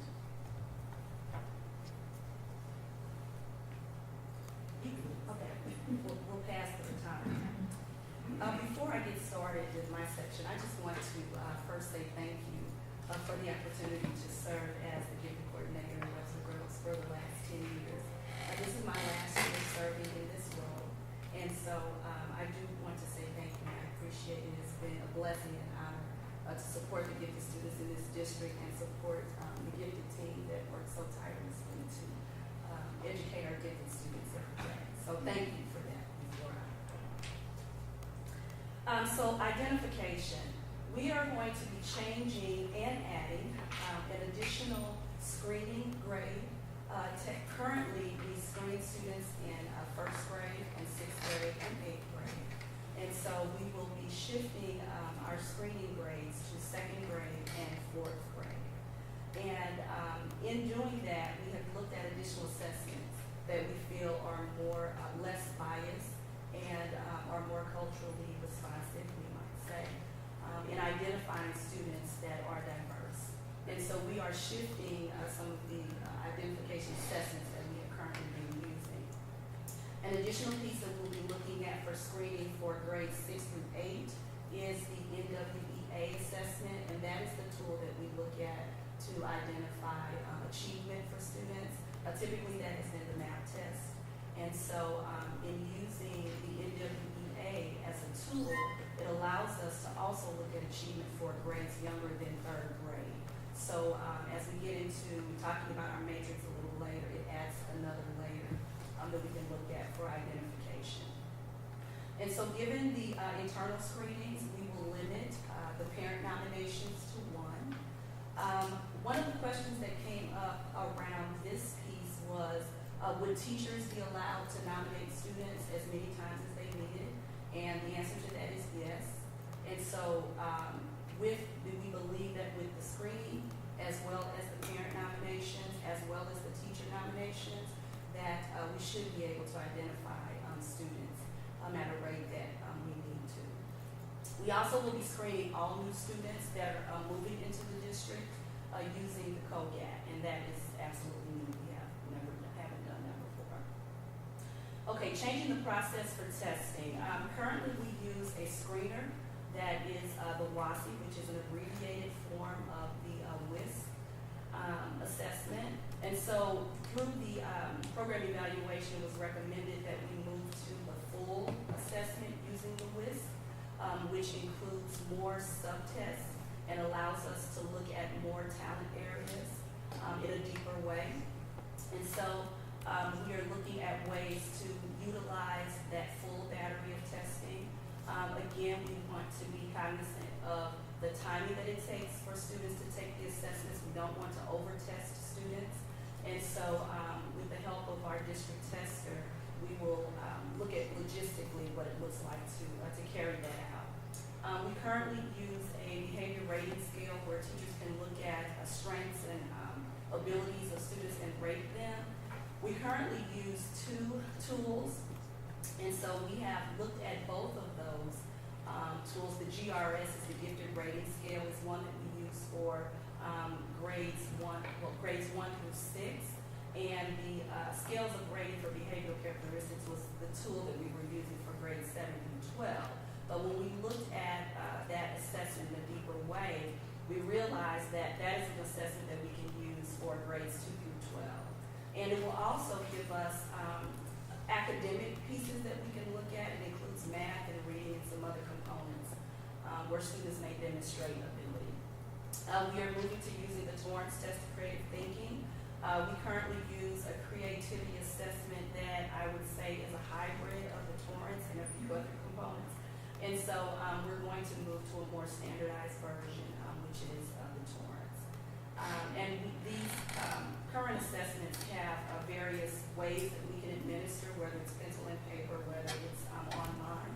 And so we're looking at how we might administer it online. There are various reports that we're able to print with the online version that gives us more detailed information, and some include parent reports that can be utilized when we have conferences with parents to help them explain how the students did on the assessments. Okay. Identification. Okay, so we are sharing the matrix. The matrix, the scores, the formulas that we use to identify students has been a huge interest. And really, for fidelity's sake, that really is the only reason why we have not just included it out on websites and sent the information home. We will not be accepting private testing anymore. Reason being is that we now have a district tester that can provide all of the necessary assessments that need to be offered. We didn't have that in the past, and so we have a commitment. We currently have a part-time tester, and so we do have a commitment to hire a full-time tester if necessary, where we can provide all of the testing.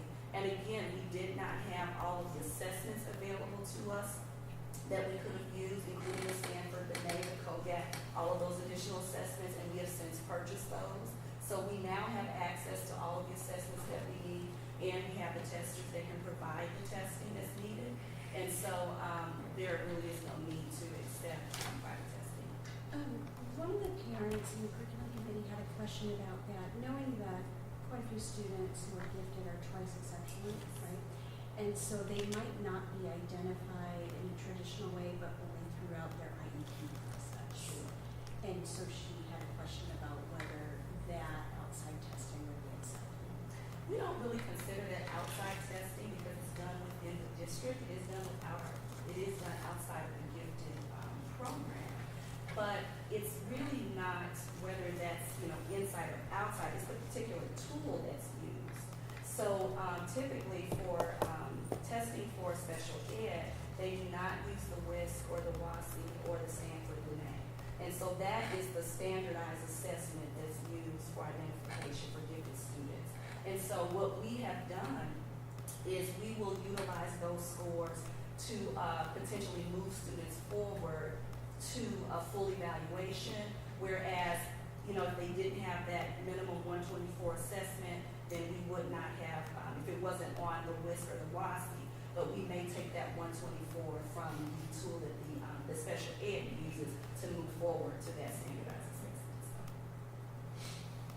Okay, so we're looking at revising the gifted fine arts identification process.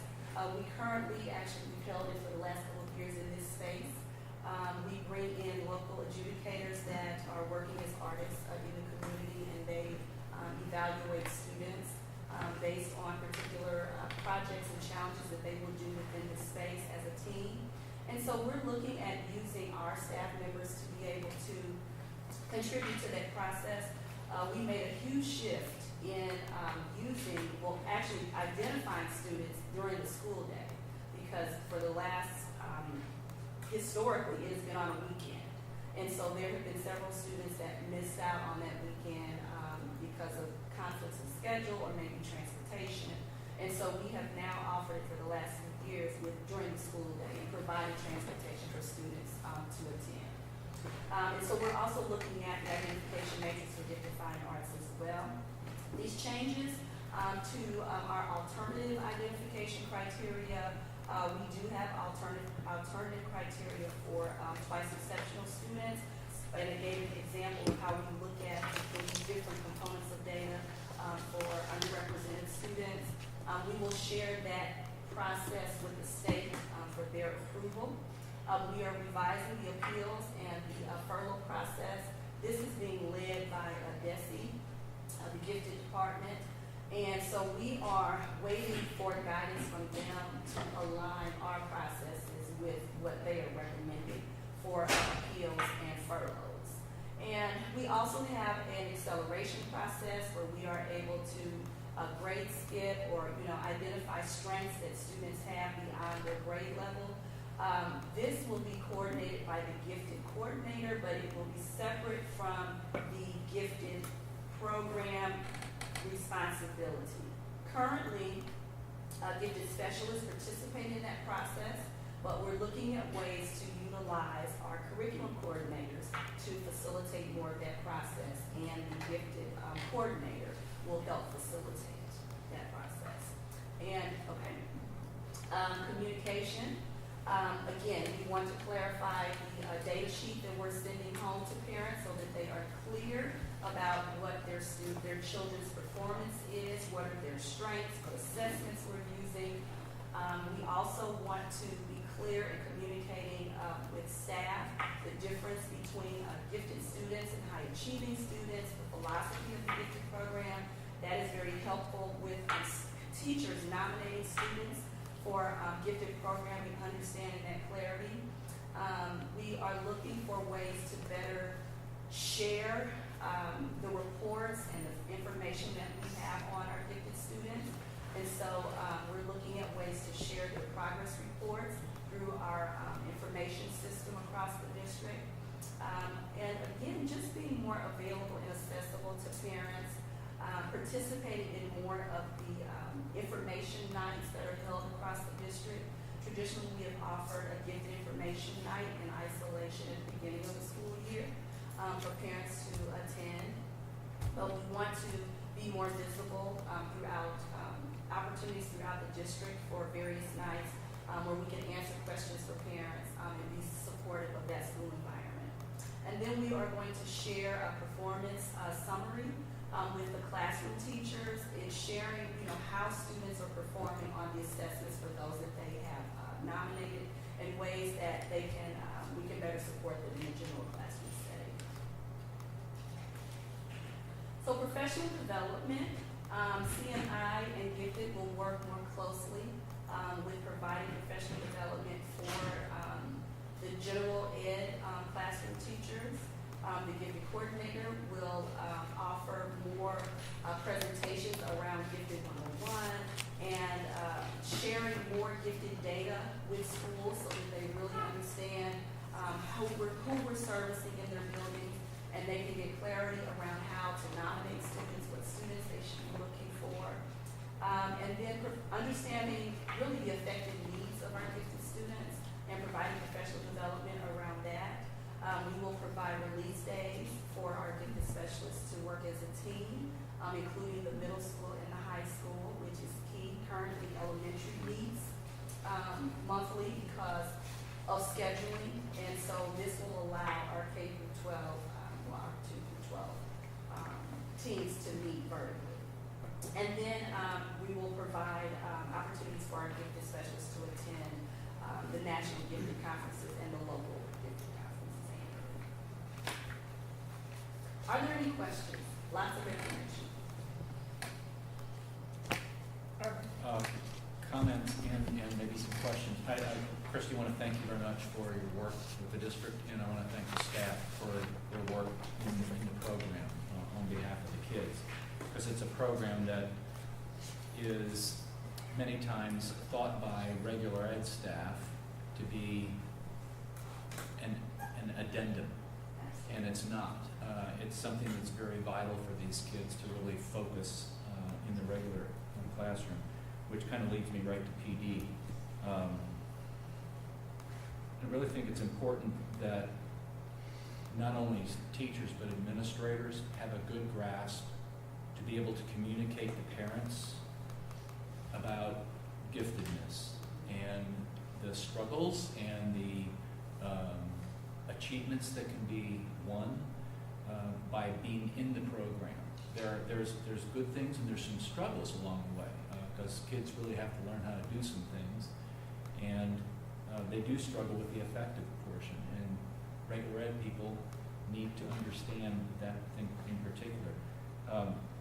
kind of linking to that, the whole communication thing I think is really critical. You know, we talk a lot about, there's a lot of communication in special ed that's very deadline and very timed. And I think those kinds of things with gifted ed would be also advantageous. Is there something like that planned where there are specific timings of when information is going to be put out, or so everybody knows, and I have to have this back by this time, or et cetera like that?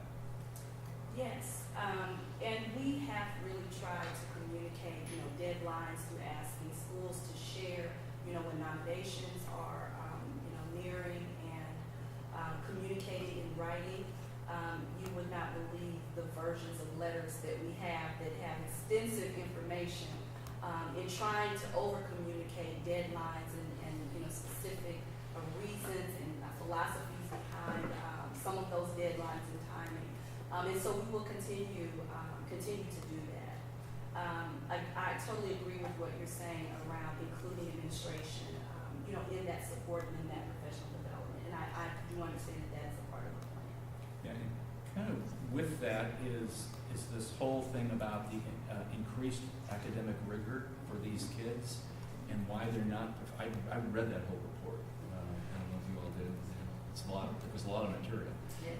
But the interesting facet of that those students who should be our highest performing students were not our highest performing. They weren't performing to their ability, which is concerning.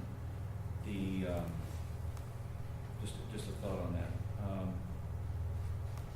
Is there a thought at the high school level? I know we talked about right now it's ELA.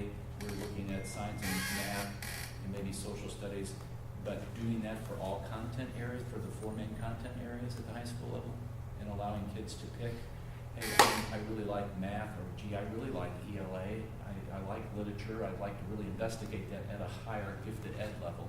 Is there thoughts to doing that, or just focusing on like STEM, math, science deal? Outside of the 4? No, just with those 4. Sure.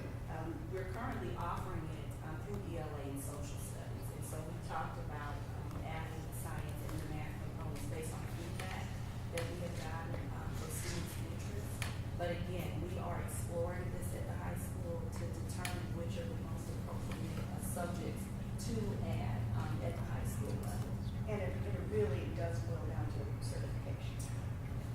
You know, and when you made that comment about if we want to do this, then we need to, if there's nobody who's coming in with that, then we need to find people and pay for them to get that done, if it's important to us.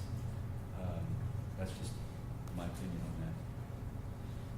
This goes back to communication and parents and teachers and administrators.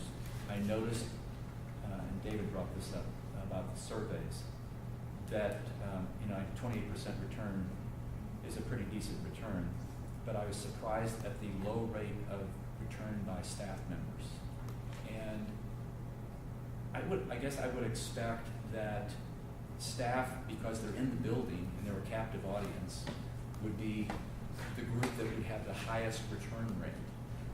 And whether we need to go to a paper pencil kind of deal, or sit them down in front of the computer so they can take the online version. But their input is extremely important. I'm not minimizing the parental input or the student input, but they're our captive audience. They're our employees. We should be getting almost 100% return from them. That's just a comment. And lastly, I guess, gifted ed is not a line item budget item anymore from DESIC, unfortunately.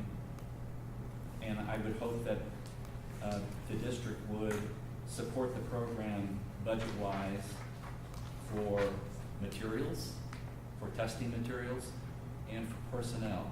I think having a psychometrist that is part-time is great, but if we need a full-time one, we need to hire one if we have the need and if we have the demand for that. And get our staff out of the testing end. I know it's kind of nice to be in the testing end a little bit if you're a teacher in gifted ed, because you get to see the nuances of what that student's doing and where they're progressing, but also it takes away from their classroom time. So a question on that, knowing that some of these classes are going to be consolidated, is there going to be a proposed reduction of or redistribution of staff? That was the idea of looking at our current staffing that we have, and seeing if there were ways to reallocate the staffing that we currently have in order to meet some of these recommendations. So some of the, including the full-time tester, or at least increase the time that someone is available to test within the district. So yes, to answer your question. Yeah, that assessment that was done was very well done. It was very well done. It really opened up a lot of information and gave some suggestions. I guess my last question is, these are a lot of recommendations, and I know I don't expect them all to be done, but they're all really good. And these people came from the outside and said, if you want to improve your program, this is what you need to do. So if I go to the doctor and my doctor says, if you want to survive a little longer and you've got this is what you need to do, and I say, well, I'm just going to do a few of them, I'm limiting my opportunity for living a healthy and enjoyable life. So I guess I would say, if these are workable and doable, the faster we can get them done, and the more of them we can get done within the realm of logistical working with personnel, let's get them done. That's my suggestion. I wish I could have recorded some of your comments for sound bites to carry around and get to It is being recorded. Thank you so much for your support of our students and gifted specifically. So, thank you. Yes. You may have gone over this. Is there any possible way to kind of nutshell the difference between the screenings as to why you're choosing to go from one to the other? I know it's to try to catch some the underserved and other students, but like, is there something that kind of stuck out as to why you're going from one screening to another? Sure. The NNAT is a nonverbal assessment, and the COGAT is a verbal and nonverbal assessment. So there were students that had verbal strengths that we were not picking up through the NNAT screening. And even though you are screened and you may not be identified through the pool, parents can still nominate. And so we had students that were identified through that screening process that did not meet the screening criteria, that once we tested them, they were identified for programming and they had verbal strengths. So the COGAT includes both of those areas, and so it gives us a broader picture of identifying strengths for those students in both domains.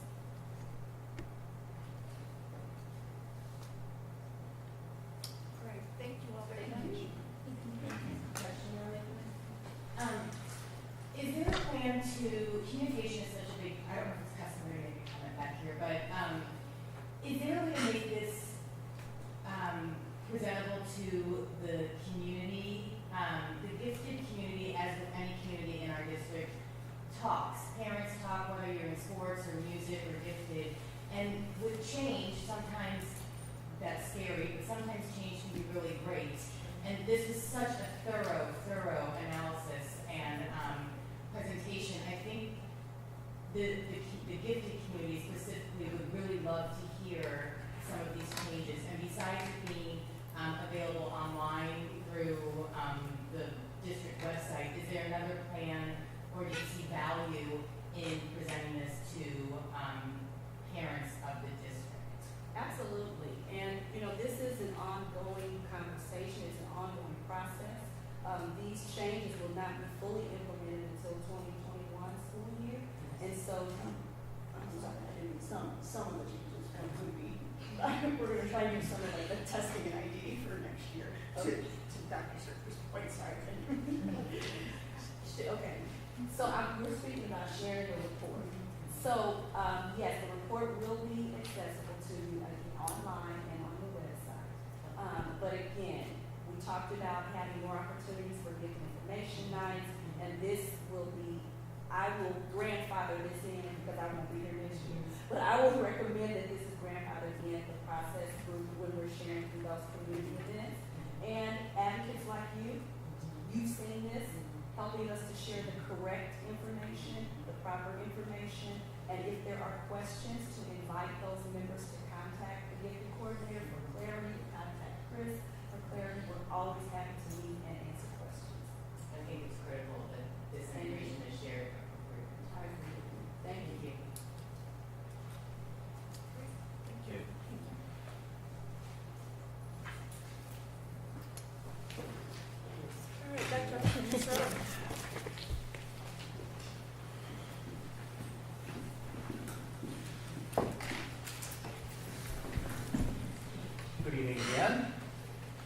tonight I'm pleased to report on continuing district bond sale preparations.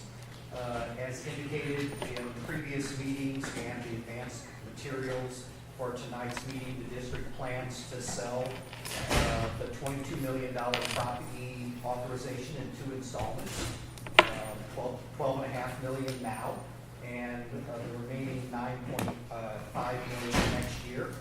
For the initial $12.5 million sale, our plan was to have actual bids and pricing available for this evening's meeting. However, delays in getting the district's credit rating, there wasn't any problem with the district credit rating, there was just a backlog of credit rating requests with Standard & Poor's, and that pushed back their ability to get to do the due diligence on the district's request beyond what we had planned in our original timeline. That pushed us back some. The good news is that the district's credit rating of AA+ was confirmed, which is the second to the highest credit rating, with the highest being AAA. Only 4 school districts in the state that I'm aware of have the AAA rating.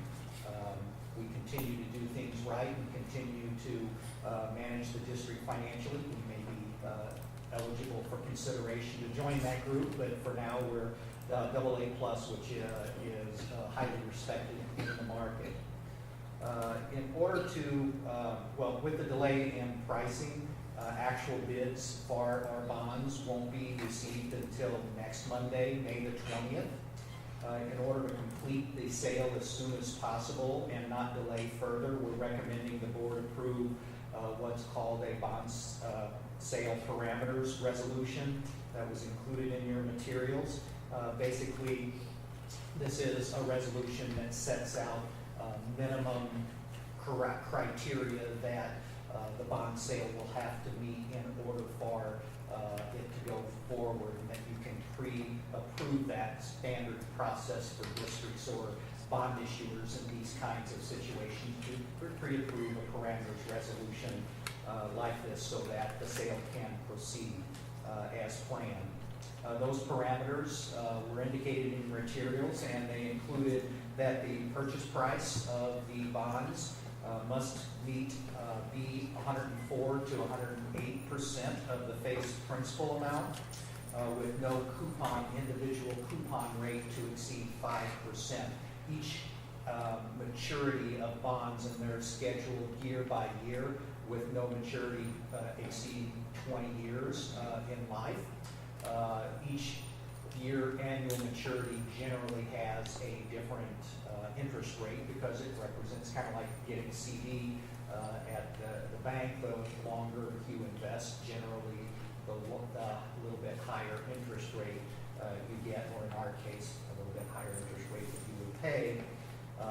That's not completely true in our case because we're actually increasing the interest rate on some of the maturities in order to generate a premium on the sale, which we've talked about, which means that the bonds would sell for more than the face value, so we will receive more than $12.5 million of proceeds for this $12.5 million sale, and that would be reflected in 104 to 108% of face value. That's where that's the amount of premium that we would receive.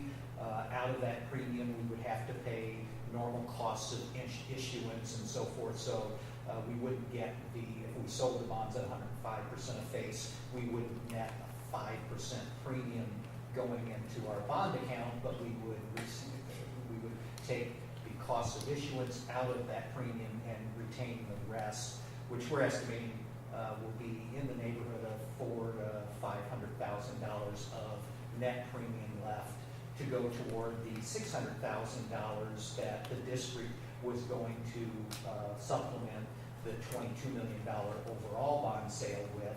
So that's going a long way toward covering almost a good portion of the $600,000 that the district otherwise would have had to contribute out of operating funds. You may recall from the budget presentation that we reviewed last month that the district had tentatively earmarked $600,000, in the operating budget to go toward that supplementation. At the time, I think we discussed that our recommendation was to keep that placeholder in the budget, even though we knew the bond sale would be at a premium, and then use the money that had been allocated in the operating budget as kind of a safety net beyond for any contingency that might come up in the bond issues where an individual project might exceed budget or where other issues might arise, some of which we've talked about before with little property line issues and so forth that may cost the district some money to rectify. Anyway, we would expect the actual average interest rate that the district receives on the bonds to be in the 3.3% net interest rate based on how the market's currently moving. Here this evening are representatives of our bond council and also the district's financial advisor. If you have any detailed questions, one of the questions I ask, kind of current events, is with the pressure on the market right now, the big drop in the stock market. I had asked, could that potentially affect the district's interest rate? And the response was that actual kind of turmoil in the stock market is good for the bond market because funds start to seek safe havens from that volatility, and so if we can keep the markets in a turmoil for another week or so, it might be a good thing. So at this time, if there's any questions, be happy to entertain those. All right. We do need a motion to approve the bond sale parameters resolution. Motion that the Board of Education approve the accompanying bond sale parameters resolution for $12.5 million of general obligation bonds. All those in favor? Aye. Aye. Anyone opposed? Thank you, Chris. Thank you. You can stay down and Yes. tell us about district. Speaking of bond issue and bond funds, one of the projects that the district will be one of them, they will call projects, but you can also call them promises. One of the promises we made in the bond issue is that the district would implement an emergency communication system. Now, normally, a routine bid would be considered a consent agenda item, but we felt like we wanted to highlight this particular item because of its importance and because of its distinction as being the first tangible bond issue project that we should be able to complete. Unlike many of the other bond issue items that involve a good amount of planning, design, permitting, all of those kind of construction projects, this is something that can be done relatively quickly and we believe can be implemented before the start of school this fall. In general, the emergency communication system consists of a number of handheld communication devices that would be distributed to key people at the school level, and then there would be infrastructure in those schools so that those could be operated wirelessly to communicate with groups at an individual school, with all the personnel at an individual school, or with all personnel at all schools in the district. So those were important things. In addition, as we move forward with this, and it's something that we hadn't really anticipated when we planned it for the bond issue,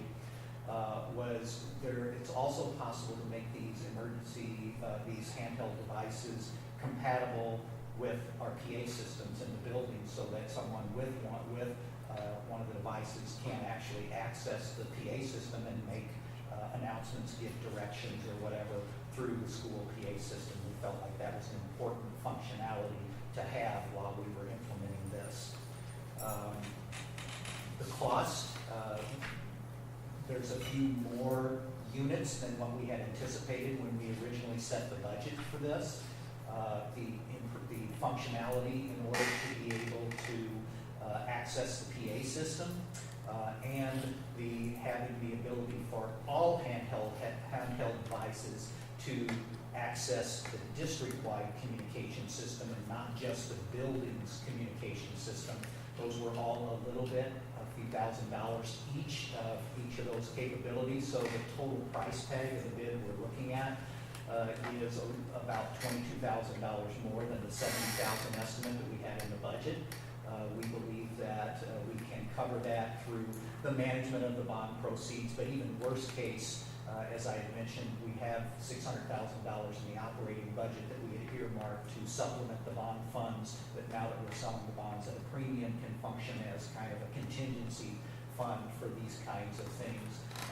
And given the importance of this functionality and the relatively smaller amount of dollars needed to achieve that, we're recommending that we get what fits the district needs, particularly in this important area.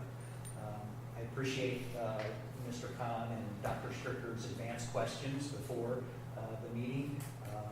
We all have Bill Kay here, who, if you have other more detailed questions, I'll do as good as I can, but when we exceed the limits of my expertise, I'll defer to Bill Kay. Any questions?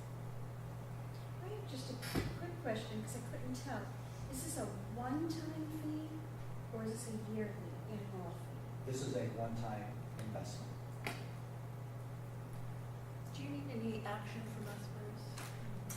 Yes, this was an individual action item, so we would need a motion to approve the bid from Warner Oh, I see it. Communications. I got it. Okay, thank you. I move that the Board of Education approve the emergency communications system bid award to Warner Communication in the amount of $92,366.56 as outlined in the accompanying information. Second. Thank you. All those in favor? Aye. Aye. Anyone opposed? All right, thank you very much.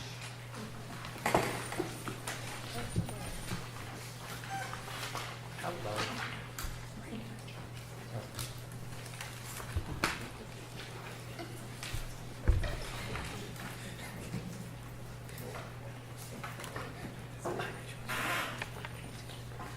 Good evening. It's not because of me, right? You're not. One, I'll try. I can take a second or go ahead and start out. I think you could probably go. Okay, all right. I stand here to process in the stipend and supplemental handbook process that we established. And before I get started, I have to say that Bruce is not here. Oh, there he is. He and I arm wrestled, and so I will do the presentation. Bruce loved this committee, and it was hard for him to turn the reins over to me. So thank you, Bruce, for allowing me to win. You owe me. So what I wanted to share with you tonight, all of the materials are in your board docs, but we have been working towards the goal of the district, which is to attract and to retain high-quality staff. Having a comprehensive, equitable compensation system is crucial, not just our teacher salary structure, but then also with regard to how we compensate before and after school programs, et cetera. These additional duties we provide to our teachers before and after school are typically paid through stipends and supplements. You've also heard the word extra duty. It's pretty much all the same. This is work that our staff members will do with students before or after school. Some of them are in leadership capacities, such as department chairs, etc. But primarily, when we're talking about this extra duty stipend supplemental process, we're talking about those before and after school duties, those duties that teachers are doing or staff members are doing outside of their regular duties. Way back in April of 2017, this committee established itself. It's consisted of, and those names are in your board docs, but we had representatives from elementary, middle, and high, human resources representatives, business office representatives, and so we sat down and determined to take on this monstrous task of trying to figure out how can we create a more equitable system. Our initial step was to survey current staff members. We asked them what extra duty processes they were already doing. We asked them pretty much to self-report about how many student contact hours do you have, about how many students do you see, about how much planning time do you need. And so from there, we received a variety of responses, anywhere from 0 planning time to maybe even 100 hours worth of planning time. And it became very clear that we needed to construct our own model to kind of best fit this, because there was not something that we could pull from in order to establish a good system, in order to make sure that we are being equitable as our goal was. So we also surveyed a number of St. Louis County districts in order to receive what we call market-based comps. So what are other districts paying their assistant football coach, and what are other districts paying their department chairs, et cetera, et cetera. So that was another process that we went through during this time.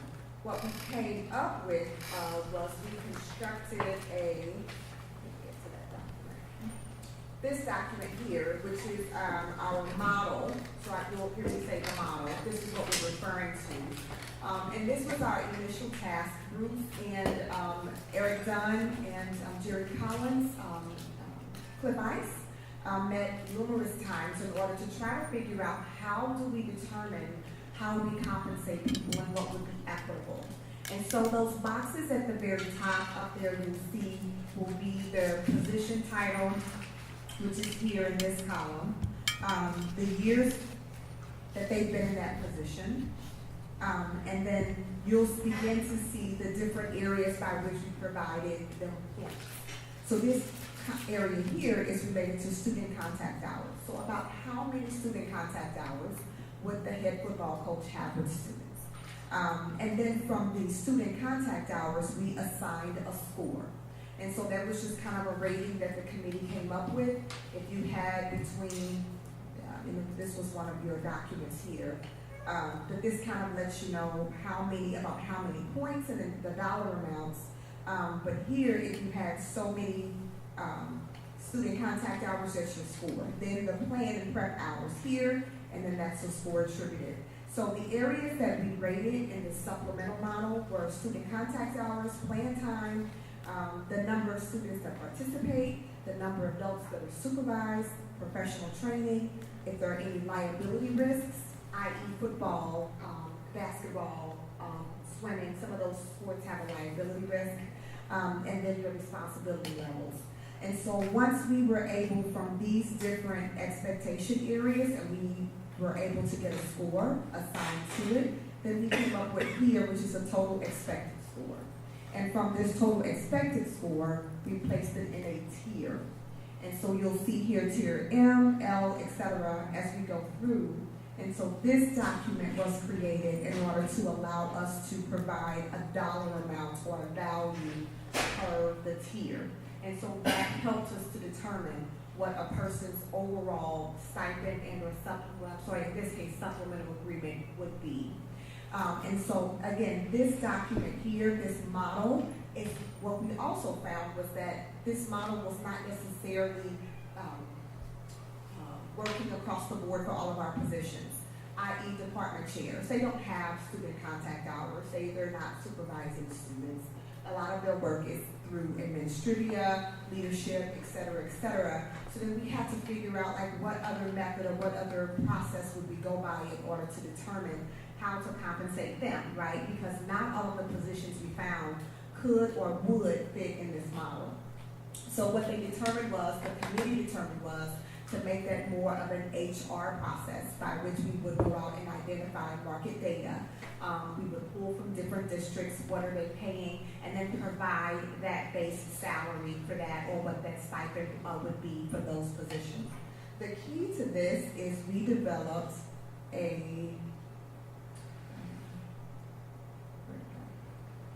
we created this diagram which kind of breaks down all, if you can believe it, all of our stipend and supplementals that we offer.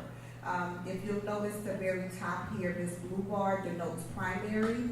When you see primary means that is something that we as a district offer.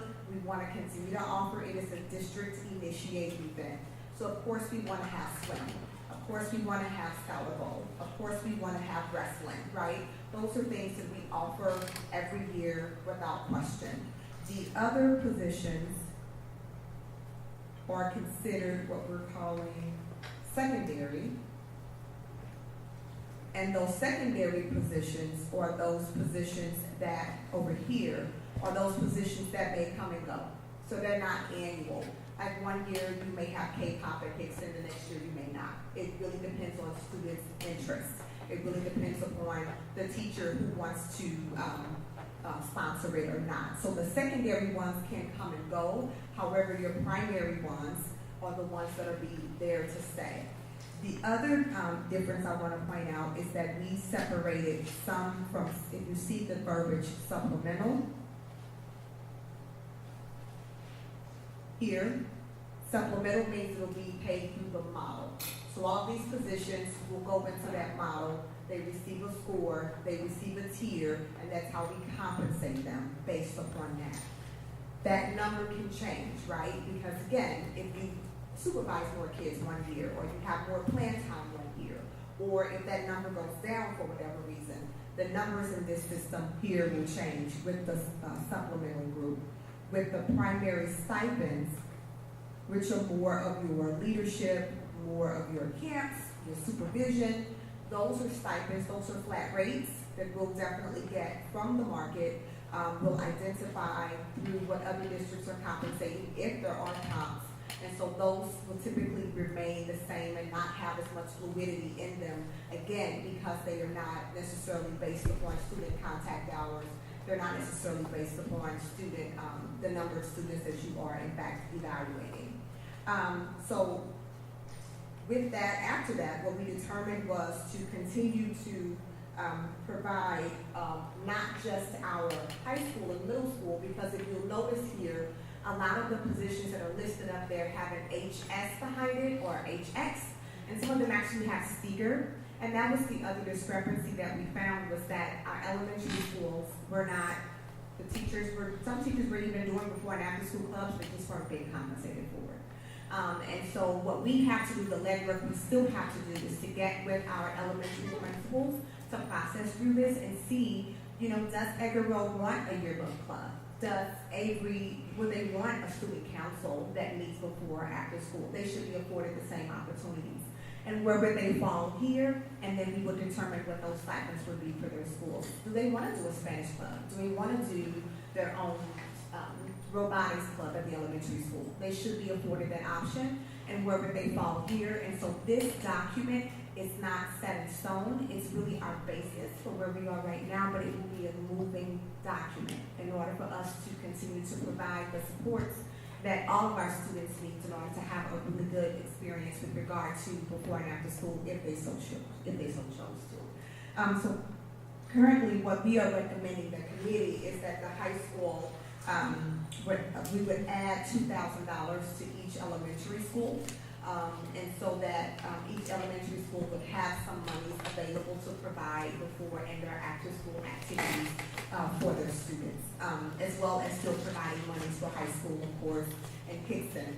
High school and Hickson, high school will have $8,000. If you notice in that secondary stipend column, there is a good number there of Hickson and Steger activities, and high school is kind of good at the bottom. Hickson will have $5,000, and Steger Gibbons will have about $4,000 in order to provide those additional after-school activities for kids. This is a huge overhaul from what we're used to. It will bring equity in the districts. Hopefully it will provide teachers with a framework and a good idea of what they can offer. They can see what some of the other offerings are and potentially provide more opportunities for our kids at the younger ages. What we also found in that model was that some of our teachers who are currently being compensated via a supplement or a stipend are either, in some instances, they were underpaid, in some instances, they were overpaid. And so for those teachers that are being compensated more than what the model provided, we are going to hold them harmless, at least for the next 3 years, and kind of see what that looks like after that. Again, we want equity in the system, so we can't have somebody being compensated more and someone competent. It just defeats the purpose of the whole system. So we do, as a committee, have a plan to attack those, not attack is not a really word, but a plan to address those positions that are actually being paid above the market and above where some of their other colleagues are being compensated at. And again, again, what the elementary will look like, we will still know, and once we get that information, we'll update that and make sure that you guys are still kind of aware of what's going on related to the document and how it is living and is breathing. In your documentation also, you should have a copy of our overall handbook. And this extra duty handbook that's in your file, in your documents, kind of spells out holistically what it looks like from a human resources perspective. So in here, you will definitely find information related to the entire process. You will find out how people can initiate or make a request for a stipend or a supplement. You will find the definitions for stipends and supplements. You will also find in there what we call a verification form. One of the pieces that we found was that while we are issuing stipends and supplements, sometimes we're not going back and revisiting them and seeing if they still need to be in place. Is this something that needs to be modified from one year to the next? You may have needed a grant writing for 1 year, but you may not need it for the next year. And so what we have embedded is a verification process for the teacher or the staff member who's doing that supplemental stipend to provide some documentation to support that, and then for the principal to provide us with some feedback. So there were some stipend supplements, honestly, that were issued for 18-19 school year that, based upon the committee's recommendations from where we are and the work that we're doing, we would not be recommending that those stipends or supplements be reissued for 19-20. Doesn't mean they can't get it for 2021, right? But the work that's needed for it is not needed for 19-20. One of the key pieces that I wanted to continue to talk to staff about is that stipend supplements are not your salary, they are in addition to. And so while people are receiving this, and I completely understand it, if you're used to making a certain amount of dollars, you believe that that's what you make annually. However, the stipend and supplement should be revisited annually. We bring it to you guys annually for approval.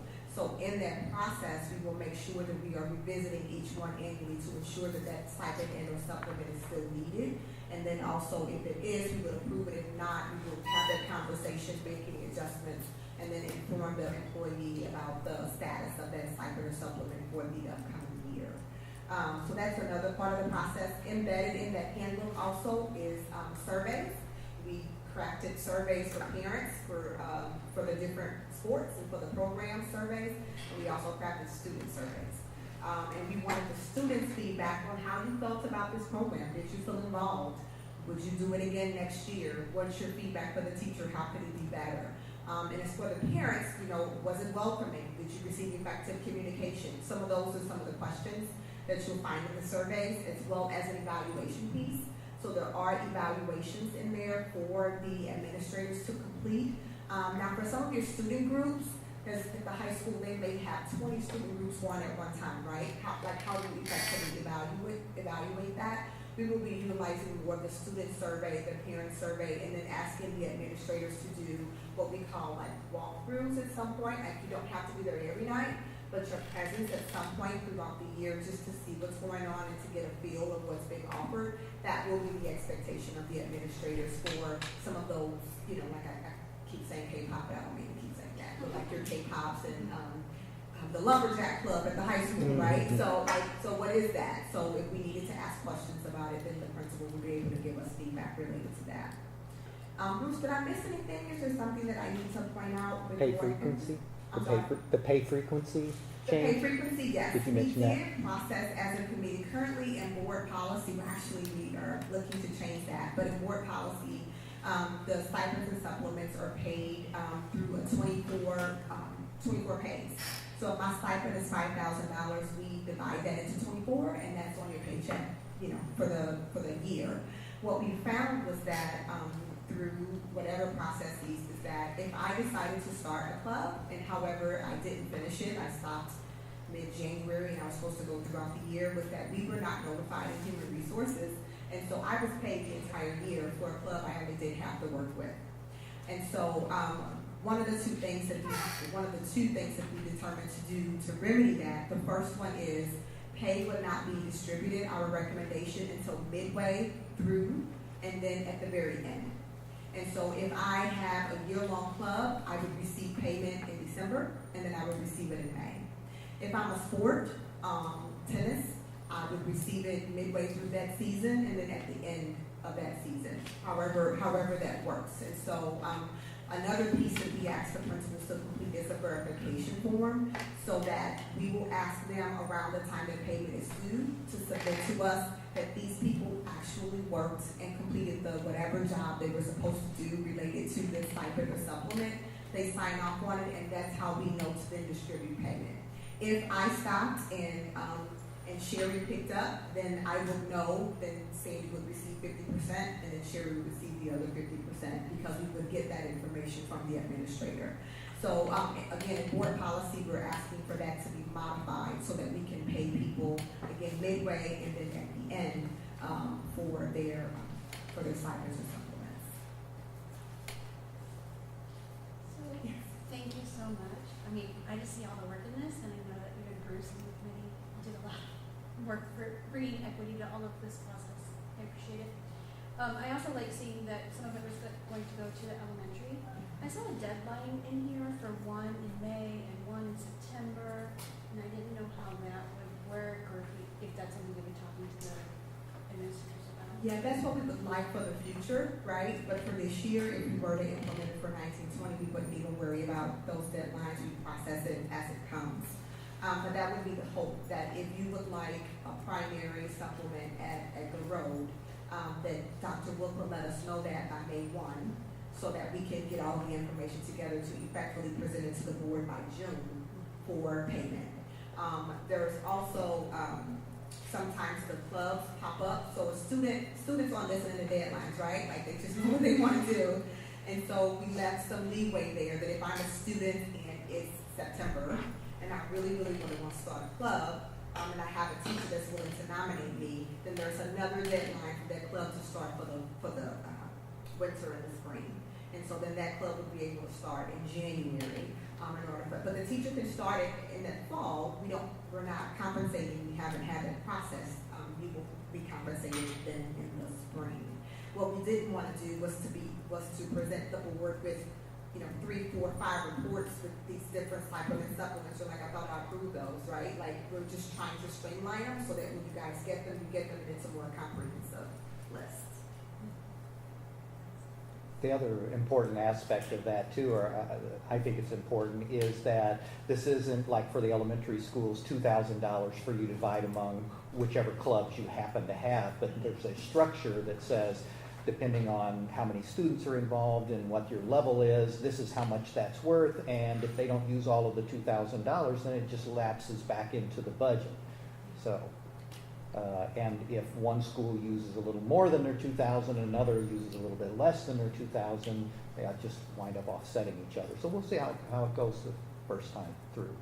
So it's going to be the first time for this model at the elementary school. Yeah, I mean, off the top of my head, maybe 4 teachers that I know are donating time to the district before our schools, just to bring equity throughout the district. And really, it's all about providing opportunities for our kids. Absolutely.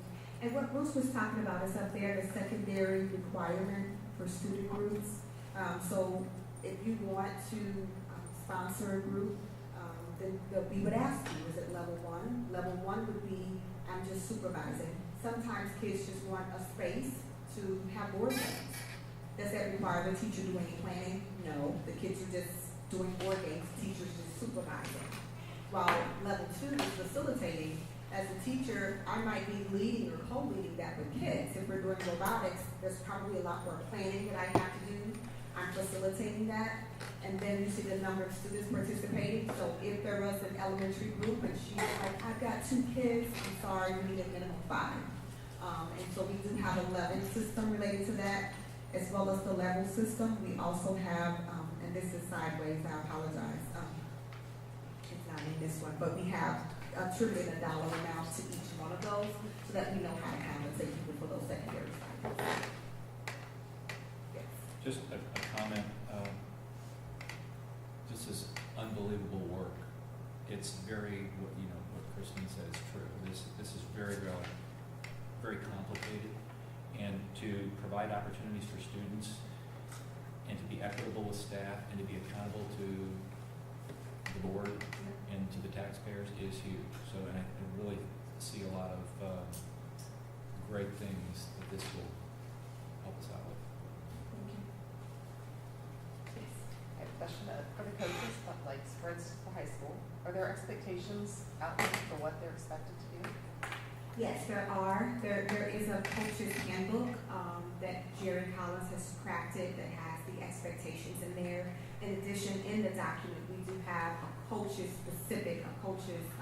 evaluation that talks about what those expectations are and how they'll be evaluated. So there's 2 documents that they have to utilize, and Jerry is the primary person that will conduct those evaluations in conjunction with feedback from Dr. Urban. That'll be new. That'll be, Jerry has, from my understanding, he has evaluated, I think he evaluates primarily his newbies, but there's never really like been a system of continuing that. So a lot of this will be new, that we'll have to effectively communicate and process through, because while elementary has never lived it, high school has, but in a different capacity. And so how are we supporting their learning and the modifications, and how are we just providing elementary with the basis and the foundation by which it will function? And so that's going to be one of those pieces, because the evaluation should there's a deadline for it, but it have to be completed. We'll process through that. Is this something that we want to continue or not? The student surveys will go with that information. And so, sometimes evidence is there to make a decision or another, and so we will be having those conversations. Hopefully that'll create more equity between what some coaches do. Do parents have to order uniforms? Or is that a coach's job? Seems like it should be a coach's job. But in a lot of sports it's not. So hopefully that'll create equity between all those. Hope so. I think there'll be a lot of conversations about the coaches in particular. The other thing that I would point out, it was noted in the report and recommendations that to implement this overhaul, there is an additional cost to that, but that additional cost had already been incorporated into the budget planning for next year, so that was already included in the preliminary budget document for 1920, that additional cost. Yeah, and again, those additional costs are not us adding to, those are, it's creating equity. Yeah, so in some places we just weren't equitable, and in some places we weren't providing any monies at all. All right, thank you, Sandy and the committee. It's a tremendous amount of work, and implementing it is going to be. Do we need a motion for this? I don't believe so. Yeah. Okay. We now have our second opportunity for public comments.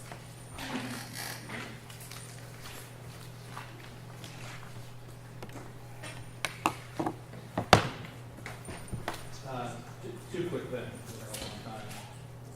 Eric Eloff lives in the house right next to Bristol. He's a good friend. So I texted him. Church John went through his slide and stuff and said, "Number one, have you got the letter?" And he looked through his mail. He said, "I've got it, but I hadn't read it." So he read the letter. He texted back to me his opinion. His opinion was, it's a good idea, but not if the entrance is off Gray, but if you use the back gate off Gore and park on the blacktop, it'd be great. So anyway, he's a really good guy. The other thing I want to mention is that, there's been a lot of rational stuff shared today. I just want to share something maybe a little bit more emotional. This is just a story, and I'm going to brag for a minute about my daughter, but it speaks volumes about this school district. My second oldest daughter is an outstanding doctor here in St. Louis. She got straight A's at John Burroughs, straight A's at Emory University. She had to take the MCAT. She applied to 20 different med schools around the country, traveled, interviewed at every one. She only got into one, which was Mizzou. It's really hard to get into med school. And Jenny was a straight A student, okay? Annie is now, she just finished her sophomore year at Tulane. And Tulane has this really cool program that if you kill your grades, freshman, sophomore year, write a great essay, apply, interview all day, and if you're selected at the end of your senior year, you're automatically in the Tulane Med School. No MCAT, no traveling, no interviewing. I mean, and she got in. And it's just huge. This is so huge on so many dimensions, it's not even funny. Annie just came home from sophomore year, and she's home now in our home in St. Louis. And I asked her the other night, I said, Annie, you know, besides your own abilities and talents and qualifications, like, who do you credit for getting in this? And she starts to rattle off teachers, starting with Mrs. Weiner, who was her kindergarten teacher over at the Ambrose Center before the Ambrose Center became the Ambrose Center. Jenny Boyle, Renee Clifton, Ted Iber, Wendy LaRose, Don Meyer, Liz Oliver, and then at the high school, she just rattled off Eric Dunn, Chris Allen, Kristen Moore, Betty Roberts, Steve Leftridge, Nicholas Kirschman, and above all else, Doc Kirschman. Remember Doc? He's now at, or Schuster, I'm sorry, Doc Schuster. He's now at Clayton. These are these influential teachers that, and Jenny at the end said, Dad, that district has shaped my life. It has shaped my story. And I'm still writing my story, Dad. It's just starting, really. But it's like Jessica, it's like Patrick. You guys shape stories. That's what I think you do. You shape their stories. They write their stories, but you help shape them. And I'm just telling you, as a dad, you know, I hate these frickin' rankings of high schools. I just hate them because they don't capture this. This is what it's all about. This is the humanity side. This is the personal side. And I'm just here to tell you, thank you and good luck on graduating a new set of kids on grad. Thank you. Any other public comments? All right, the consent agenda with the removal of 707 now, if my math is correct, goes from 706, move up the others to 7, 8, and 9 respectively. So with that amendment, would anyone like to make a motion to approve the consent agenda? That's so moved. All those in favor, aye. Anyone opposed? Who made a motion on that? David. I did. Who seconded? Christine, right? Joe. Joe. Make a motion we recess into executive session for the purpose of discussing legal matters, section 610.021, subsection 1, and personnel 610.201, subsection 3. Second. All those in favor, aye. Anyone Do we need a opposed? roll call vote? Sure. Where we recording? Just do both. Yes. Tom? Yes.